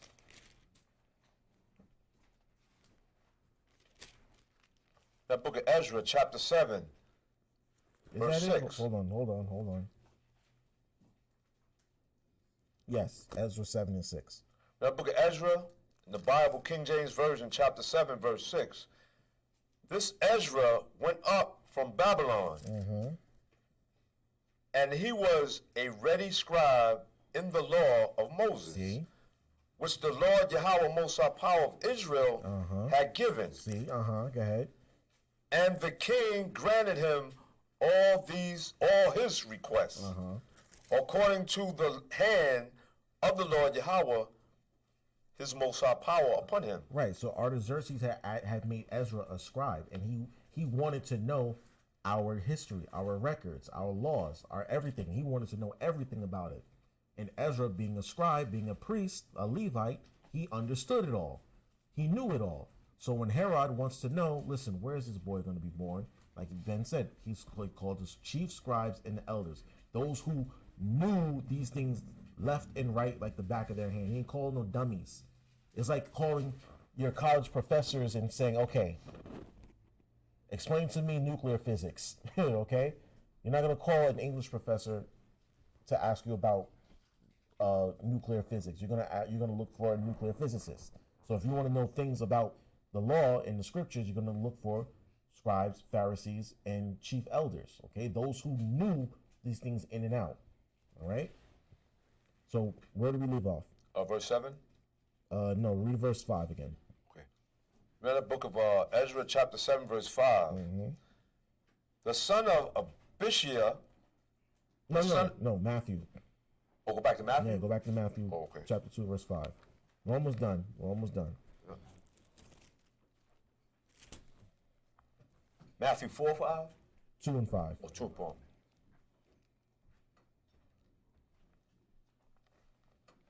The book of Matthew, chapter 2, verse 5. And they said unto him, in Bethlehem of Judea, for thus it is written by the prophet. Right, so they went diligently through the scriptures, right, to see where Yahawashi would be born, and they settled on Bethlehem, right? Go ahead. And thou, Bethlehem, in the land of Judah, art not the least among the princes of Judah. For out of thee shall come a governor that shall rule my people Israel. Right, now it's Micah chapter 5, verse 2, if you want to write that down. Micah chapter 5, verse 2. It says, Bethlehem in the land of Judah are not the least among the princes of Judah, right? Meaning, although Bethlehem is a humble place, out of Bethlehem will come the ruler of Israel. So they said, oh, he's born in Bethlehem. Okay? Real quick, a little piece of trivia. Who knows what Bethlehem means? No. That's what it's known for, but what does it actually mean? Remember, translation versus transliteration. Bayath lacham. That's how you say it in ancient Hebrew. Bayath lacham. Who knows what it means? Don't mean place of birth, do it? No. Bayath lacham. Right? Bethlehem. Who knows what? Anybody know what it means? House of bread. House of bread. Bayath, house, lacham, bread. Okay? House of bread. Write that down. Okay? Which makes sense because what is Yahawashi? The bread of life. He's the bread of life. Exactly. He's the bread that came down from heaven. So of course he would come from the house of bread. Read on.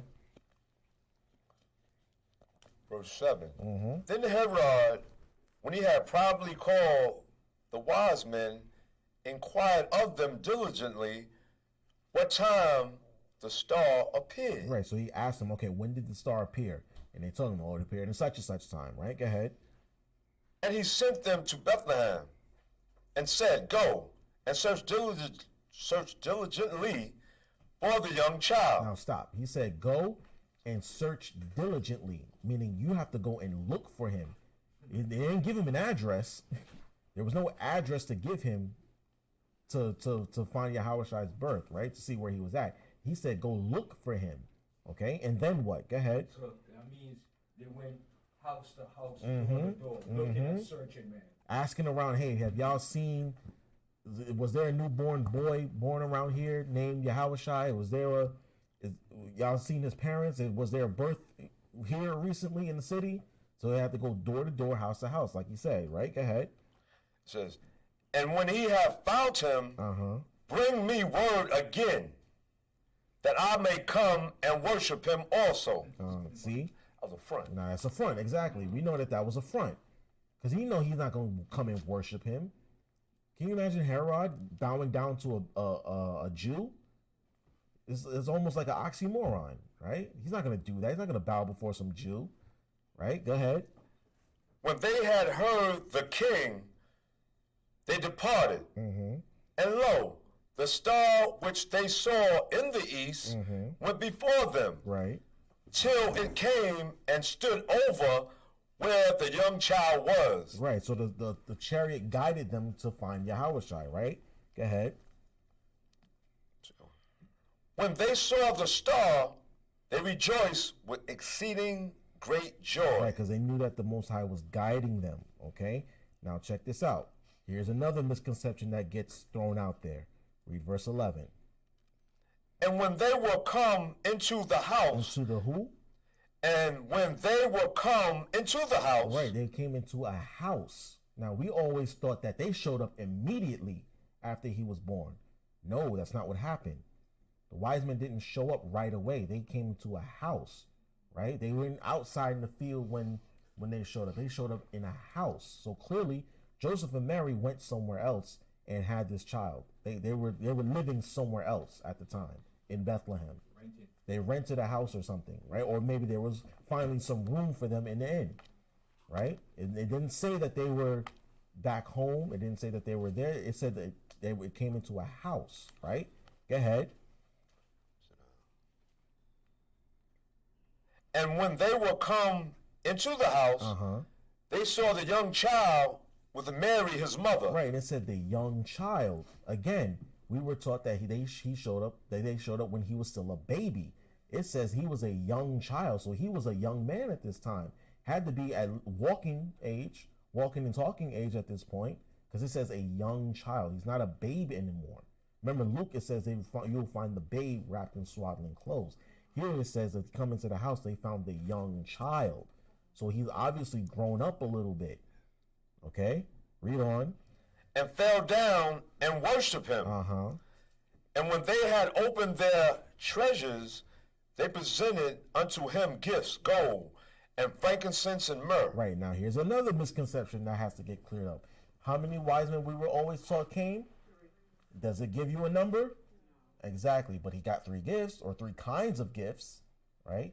He got gold, frankincense, and myrrh. They blessed him. They gave his parents a lot of stuff, right? And this is not cheap stuff. Gold, frankincense, and myrrh. Gold, I tried This getting thing, gold. what? Giving a baby gold? Are you kidding me? What? I didn't get no gold when I was a baby. What Also, thing? it pertains to, it's like pertaining like when a woman have a baby shower, right? In a sense, like, you know, they bring gifts.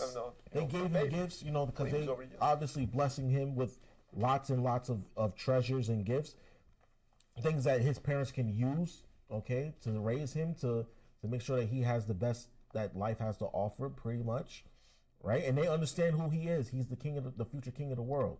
Of course, I'm going to give obeisance. I'm going to give him the best that I can, right? So he got gold and frankincense and myrrh, right? Go ahead. And being warned of the Most High power in a dream. Now, mind you, all of this is occurring after Luke chapter 2, right? All right? When the wise men showed up, that all occurred, Luke chapter 1.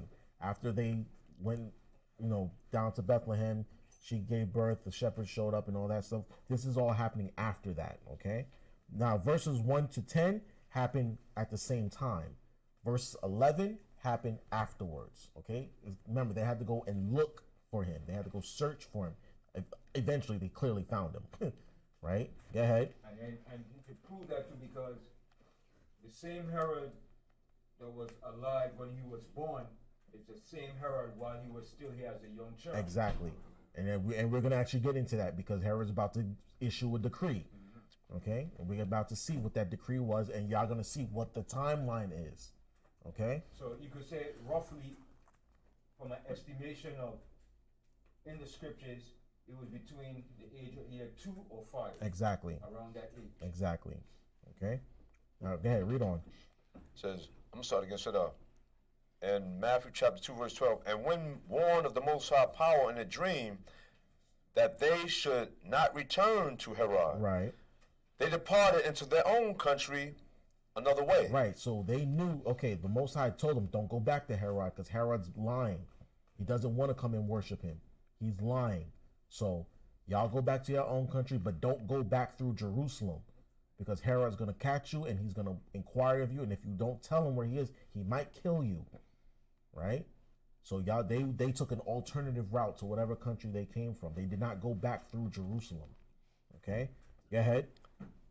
And when they were departed, behold, the angel of the Lord Adonai appeared to Joseph in a dream, saying, Arise, and take the young child and his mother, and flee into Egypt. Right, and flee into Egypt. Now, why did they go into Egypt? Who knows why?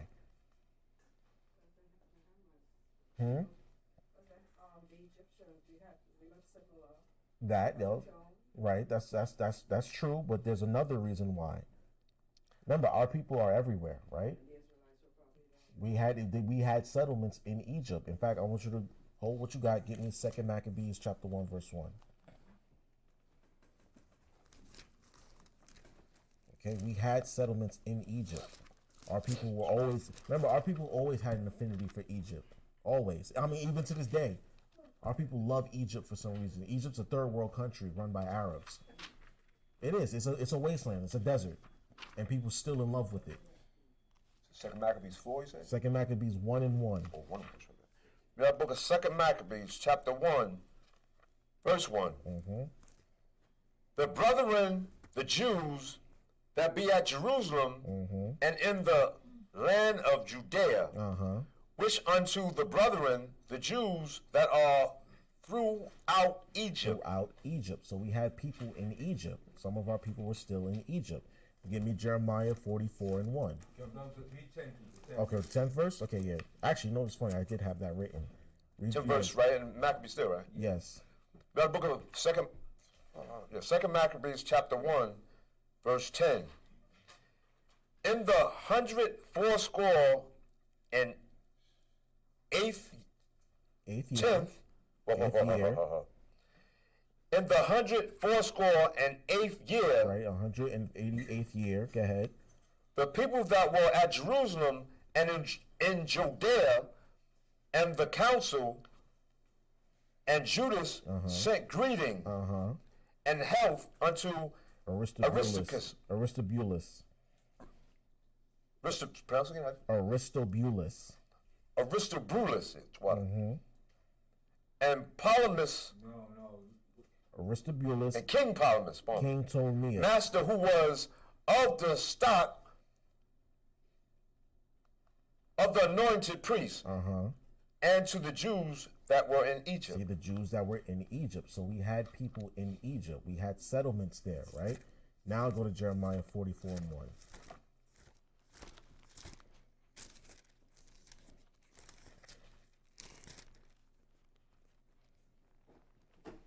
In that book of Jeremiah,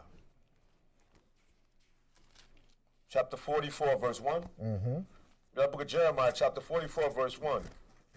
The word that came to Jeremiah concerning all the Jews which dwelt in the land of Egypt. And on the land of Egypt, right? All the Jews that dwelt in the land of Egypt, right? Go ahead. Which dwelled at Migdal and the Taphanes and at North. Right. So these are different areas where our people were. So Egypt was clearly a safe haven over there. So when the Most High told Joseph, take Yahawashi and his mom and go into Egypt, you'll be safe there. Okay? Go back to Matthew. All these eras was in the era of Lower Egypt, the Nile Delta Valley area. Where we lived when we were in captivity. And then when you read Isaiah 11th chapter, the Most High said he's going to set his hand against the second time to recover the remnant spirit that's left in Pathros and all those areas. I was actually going to go there, but for the sake of time, I skipped it. But yes, y'all can write down Isaiah 11:11, where we're going to get delivered from, and Egypt is included, okay? Because clearly our people were still there, and we went back and forth. So when he told them, go into Egypt, you're going to have, there's a settlement there, and it's not far, okay? It's just on the other side of the river, the sea. Go ahead. Go back to Matthew. That's Matthew? Yes, go back to Matthew chapter 2, verse 13. Read 13 again.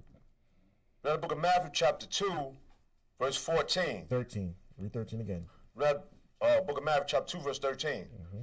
And when they were departed, behold, the angel of the Lord out of one appeared to Joseph in a dream, saying, arise, and take the young child and his mother, and flee into Egypt. Flee into Egypt, right. And be thou there until I bring thee word. Right. Stay there until you hear back from me. Right? Stay there. Right? Go ahead.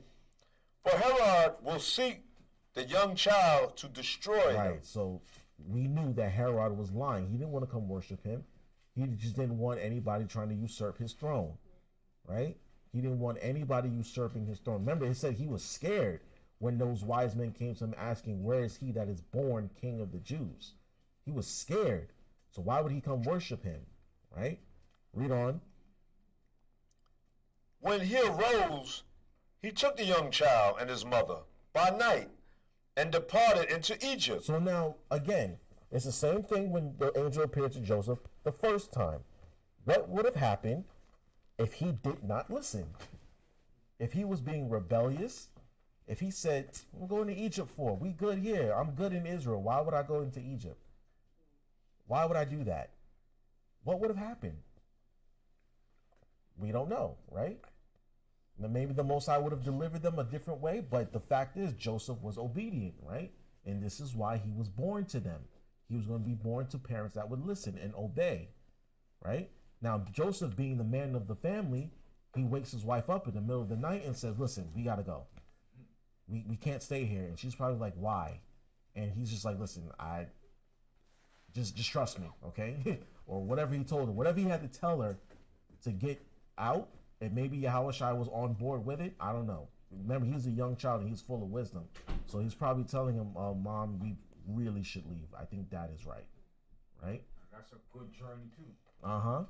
It's a worthy journey though, because like I said, what would have happened if they stayed? What would have happened, right?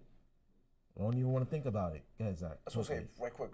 But that's why, again, with the angel and everything, put that trust in them. They're so confident. So they got them confident. They just keep moving right along. Whatever word. And he said, so I'll bring you word. Right. So they're going to keep going. They're going to stay, they're going to stay there and settle there and find a house. This is our new home for the next couple, however long. And Mary's probably like, well, how long do we have to stay here? Well, until it's time to go back. Until I get word from the angel it's time to go back, we're going to stay here. So get comfortable. Right? Go ahead. We're almost done, y'all. We're almost done. Okay, verse 15. And was there until the death of Herod, right, that it might be fulfilled which was spoken of the Lord out of one by the prophet, saying, out of Egypt have I called my son. Right, out of Egypt have I called my son. Y'all can write down Hosea 11:1 for that, okay? It said, when Israel was a child, I loved him, and out of Egypt have I called my son. But it's also talking about Yahawashi, right? Now, it says they stayed there until the death of Herod. So clearly when Herod died, they knew that, okay, that word went out that Herod is dead. It might be safe to go back to Israel. But while before Herod died, he did this, okay? Verse 16. Then Herod, when he saw that he was mocked of the wise men, was exceedingly wroth. Right, he was angry. Once he knew that they played him, because they went back into their own country, another way, they never came back. Notice, they never reported back to him, right? So once he found that out, he was angry, right? And when white men get angry, things get dangerous, right? When powerful white men get angry and they feel like they've been disrespected, what happens? People start dying. They start killing. All right? It's from an early age. These Edomite children, it's in their DNA. They can't help it, huh? Exactly. That's when they feel that they've been played and disrespected. Oh, somebody has to die. Like they have to die for this. Yeah. So there's the same, like Cain and Esau had the same spirit. Yeah, right? Esau is Cain. Right, same spirit. Yeah. Same person. Herod may be Esau. Well, he is an Edomite, but he might be Esau all over again because he was about to be usurped. He knew that he was about to be usurped, so he said, "Nah, I got to kill him. This boy has to die." So y'all understand, right? When Edomite men feel disrespected, powerful Edomite men, when they feel disrespected and they feel played, they feel like somebody's out to try and get one over on them, people start dying. They start waging war. They start committing genocide. They shoot up schools and this, that, and the third. Y'all see it? In churches, exactly. Churches, right? Churches, post offices, Walmart, public parks. People start dying because they feel disrespected. Isn't that something? Perpetual hatred. And it's not just the person who disrespected them or perceived to be disrespecting them. Everybody got to go. Everybody got to die. What kind of evil spirit is that? I'm going to kill a child because I think that he's going to usurp me? Going in a school, in a kindergarten school, and shoot up the kids. You're gonna kill the babies because I feel disrespected. Go ahead, Quara. I want to say something. Esau got this Oh, I knew pride. that. They think you think you're better than me. That's why. They Yeah, exactly. You think you better than me because you know what I mean? That's what it is. That's what it is. That when Edomite men feel disrespected, they start murdering people, and that's what we're about to see. All right, read on, Zach. And sent forth and slew all the children that were in Bethlehem. All the children that were in Bethlehem, right? In Bethlehem, right? Because he knew that that's where Yahawashi was born, but he didn't know that he had left already, that they escaped before this happened, right? Go ahead. And in all the coasts thereof. And in the surrounding cities too, not just in Bethlehem, but around them too. He sent in their armies, and they just started killing kids. Isn't that wicked? So imagine, all these school shooting happenings, right? Imagine our children all happening at the same time in one big landmass. Think of all of our children at the beach or something, and then all of a sudden the police just start rolling in and start gunning our children down one by one. Isn't that a sight to? You don't even want to think about it, right? So we're reading about it, but imagine living it, right? All because he feels disrespected. Go ahead, Zach. So right quick, add on to that. So you see how now, like in today's world, the Most High and Yahawashi name, he's trying to get our people to realize what we know. So these school shooting, all this hurricanes, where it's happening, it's not killing our people. But you just going to that public school. Happening. Yeah, you see where it's happening, and it's funny because our kids don't shoot up schools, and we have a lot of. They put metal detectors in our schools, right? And we have a lot of issues amongst each other in our schools, but we never bring a gun to school and start shooting up the school. No, we don't. We sure don't. No, our violence is focused, okay? If we're going to kill somebody, we're going to kill somebody who we got beef with, right? As wicked as that is, even though we're not going to go and create a whole bunch of collateral damage just because me and this one brother got beef, so I'm bringing my gun to school and shoot up everybody. That's not in our DNA. It's not in our nature. It's not our culture. We don't do that. We don't do that. That's an Edomite thing. They do that type of stuff, okay? I feel disrespected by one individual, so everybody has to die. I can't get my way. Right. Mm-hmm. Like a little child. Like a petulant child that Esau is. He's a petulant child. Okay? All right, let's read on. Let's finish this up. Yep, sir. And sent forth and slew all the children that were in Bethlehem and in all the coast thereof. Right. From 2 years old and under, according to the time which he had diligently inquired of the wise men. So clearly, You see, Yahawashi was around that age. he was around that age. Yeah. When the wise men showed up, he was about 2 years old. Remember, it said a young child. He wasn't a baby anymore. They had to go look for him. And this whole ordeal took about 2 years. Okay, this whole thing. That's why he went and killed all these 2-year-olds and under babies. I'm talking babies, okay? Can barely walk and talk and chew solid food, but he want to kill them all because he feels disrespected. Punk. Yeah, he's a punk. He's a petulant child, a child murderer. Okay. All right. Read on. Then was fulfilled that which was spoken by Jeremy, the prophet, saying, "In Ramah was there a voice heard, lamentation and weeping, Right. and great mourning." And great mourning, meaning great crying and wailing. Right. Go ahead. Rachel weeping for her children. Right. Rachel weeping for her children. Right. Remember, Rachel was one of Jacob's wives, and she's crying for her children. Why? Because they're being slaughtered. Right. Go ahead. And would not be comforted,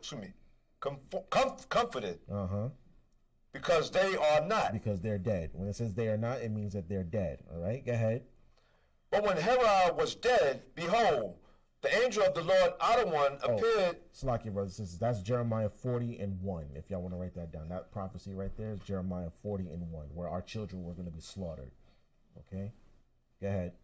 But when Herod was dead, behold, the angel of the Lord Adonai appeared in a dream to Joseph in Egypt, saying, "Arise and take the young child and his mother, and go into the land of Israel." He said, "Okay, it's safe to go back. It's safe to go back to Israel now." Right? Go ahead. "For they are dead which sought the young child's life." And sought the young child. Right. The people who were looking for him, they're dead now, so it's safe to go back. All right. Go ahead. "And he arose and took the young child and his mother and came into the land of Israel." Right. Go ahead. "But when he heard that Archelaus, Archelaus, did reign in Judea Uh-huh. in the room of his father Herod. Right, so Herod's son took his throne, right? Go ahead. He was afraid to go thither. Right, he was afraid to move closer to, he didn't want to go back to Galilee, essentially, right? Go ahead. Notwithstanding, being warned of the Most High power in a dream, he Right. turned aside into the parts of Galilee. Right, go ahead. And he came and dwelt in a city called Nazareth, Right, Nazareth, right? Go ahead. that it might be fulfilled, which was spoken by the prophets, he shall be called a Nazarene. Right, should be called a Nazarene. So they didn't go back to the same area where they lived in. They went to Nazareth, all right, and they settled there. Okay, Nazareth is different from Galilee. Am I right in that assertion? It's more or less in the same vicinity. Okay. Same because that was Yahawashi's favorite chilling out spot. Right, Galilee, right? He loved to go up in Galilee. Yeah, that's And right. that's where they got all them nice Junie mangoes, man. In Galilee, whoa, man. So as y'all can see, he made it safely back into Jerusalem, or not Jerusalem, into Israel, and was able to live there until he began his ministry. So y'all see his birth and his nativity was a little bit different than what we're used to being taught as kids and young adults. All right. Real quick, Zach, go ahead. I just want to say, pertaining to, I don't know if this is part of the class right now, but it's definitely a good class. I want to say, you know how, like he was 2, 3 when they were looking for him, but then as he got older, and I think he was about, because I think I was a mentor class when he was like about 12 years old. Remember, because, you know, he found favor and wisdom, you know, stature, you know, increased stature. You know what I'm saying? They tried to entangle him with his talk because he was so acquisitive. But, you know, yeah, that's what I'm saying. I know that's part of the class. Right? Well, they I don't think they actually knew who he was at that time. no, When he was, at 12, remember, there's a different rulership going on at the time. So the people who wanted to kill him, by the time he was 12, they probably didn't even think about it. And it wasn't until he turned 30 and he started his ministry, that's when he was like, oh, him, right? It was him that they were looking for back in the day. Yeah, because he even said, Herod, Herod's trying to kill you. right, Herod said he was the one that killed John the Baptist. He said, wait a minute, is John the Baptist back again? Right. Right, so this was the other lineage of the Herods that was ruling. And that's the one that Yahawashi called a fox. Yep. Because you had at least a whole family line of Herod. You had Herod Antipas, Herod the Great. You had Philip. You had Herod the first, Herod the second. And this Herod here, that when Yahawashi was at 30, that's the one he called a fox. Exactly. In That's fact, the one that beheaded John the Baptist. we're actually going to go there. Get me Luke chapter 13. So he knew the history too, because his father probably told the history too. What went down when he was born too. Because remember, even that same Herod too, when he met Paul, Paul said, Herod, I know you're familiar with the history of Israel. That was Herod Antipas, I think, the second. Right. Yes, you're right. Get me Luke 13 and 31 to back up what Ben is saying. Read the book of Luke chapter 13, verse 31. The same day there came certain of the Pharisees, saying unto him, Get thee out, and depart hence, for Herod will kill thee. See? He said, look, they was trying to tell him, like, look, you better stop what you're doing, because if not, Herod's going to kill you. Right? Herod will certainly look to kill you. Okay? So you teaching all this kingdom this and kingdom that, you better stop all that noise, because Herod's going to try and kill you. Read on. And he said unto them, Go ye and tell that fox. Right, he said, go ahead, tell him what I'm doing. Tell that fox, right? Sly fox. Right, tell that little devil, go ahead. Behold, I Yahawashi cast out devils, and I do cures today and tomorrow. And the third day I shall be perfect. Perfected. He's saying, look, go ahead. I'm not scared. I'm not scared of him. Right. For what? What? I'm not out here committing crimes. I'm not out here deceiving the people. He said, I cast out devils and I do cures today and tomorrow. I'm not out here, being a ruckus. I'm not out here causing trouble. I'm out here doing the work. And that's the stance that we have to take also. When people tell us, look, the government's watching you, it's like, okay, let them watch. Okay, they want to watch us. Look, we just reading the Bible. We're not out here killing nobody. We're not out here hurting nobody. We just out here reading and teaching the Bible. That's it. So if y'all want to get us for that, so be it. Fine. I'm not scared. Right? I'm not scared of Trump or Biden or whoever. We're not afraid of them. Right? And neither should y'all. Y'all should not be afraid of them when they tell you these things because they're just men. All right?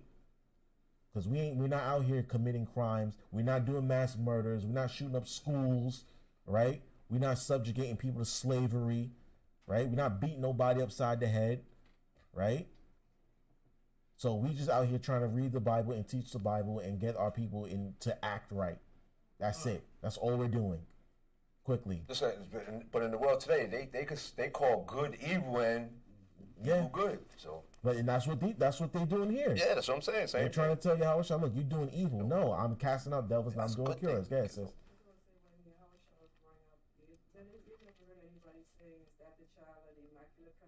Nope, never heard of it. Exactly. That's exactly what they said. And I want you to explain number 33 for me. Verse 33? Read it. Oh, yeah, read verse 33. Exactly. Verse 33, yeah, same book, right? Luke 13, verse 33. Nevertheless, I must walk today and tomorrow and the day following. He's basically saying, Herod can't touch me. I'm going to continue this work, and if it be so that the Father calls me today, tomorrow, or the next day, so be it. But it's not going to be by Herod's hand, right? Read on. For it cannot be that a prophet perish out of Jerusalem. That's basically what he's saying. Herod can't touch me. Okay? That's why he said, go ahead, tell him what I'm doing. Herod can't do nothing to me. I have to do this work. Right? It has to be done. Because it cannot be so that I perish out of here. Okay? Jerusalem's not going to spew me out. It's not going to be by Herod's hand. It's going to be by the Most High's hand. Right? Jerusalem cannot be like a prophet until. Exactly. And the reason why he called him a fox, because he tried to blend in amongst us and think that he was one of us. And being that he looked somewhat like us because of his mother, which was an Israelite that the Herods married into, he came up looking similar like us. He was like a tear. His father was Antipater, right? Antipater, yeah. And his mother was, what's her name? Miriam, I think. So he looked like us. He was a tear, like Yahawashi said. The tear, the wheat grew together. So he was looking at him. Yahawashi said he's a fox. And he trying to take on our heritage to be one of us. In fact, go to verse 1 in chapter 13. Read that. Same book? Yep. Luke chapter 13, verse 1. There were present at the season some that told him of the Galileans, whose blood Pilate had mingled with their sacrifices. See, they tried to blend in. Pilate, Herod, they tried to blend in and try to partake in our customs, but they were doing it wrong. In fact, they were slaughtering our people. They said that whose blood Pilate mingled with their sacrifices. So they slew people on the altar. Right? That's what they were doing to our people. They tried to blend in, and he said, no, we know who you are, you sly fox. You try to blend in with us. No, not so. Okay? Did I answer your question, sis? Okay. All right. Ben, any questions in the chat? Anything? Okay. With that, I hope y'all got something out of this. I hope y'all cleared up a little bit of the misconceptions. And I want to say shalom, shar ka'ah kana ka with day 2. Yeah, we're still in day 2. And again, stay shalom, brothers and sisters.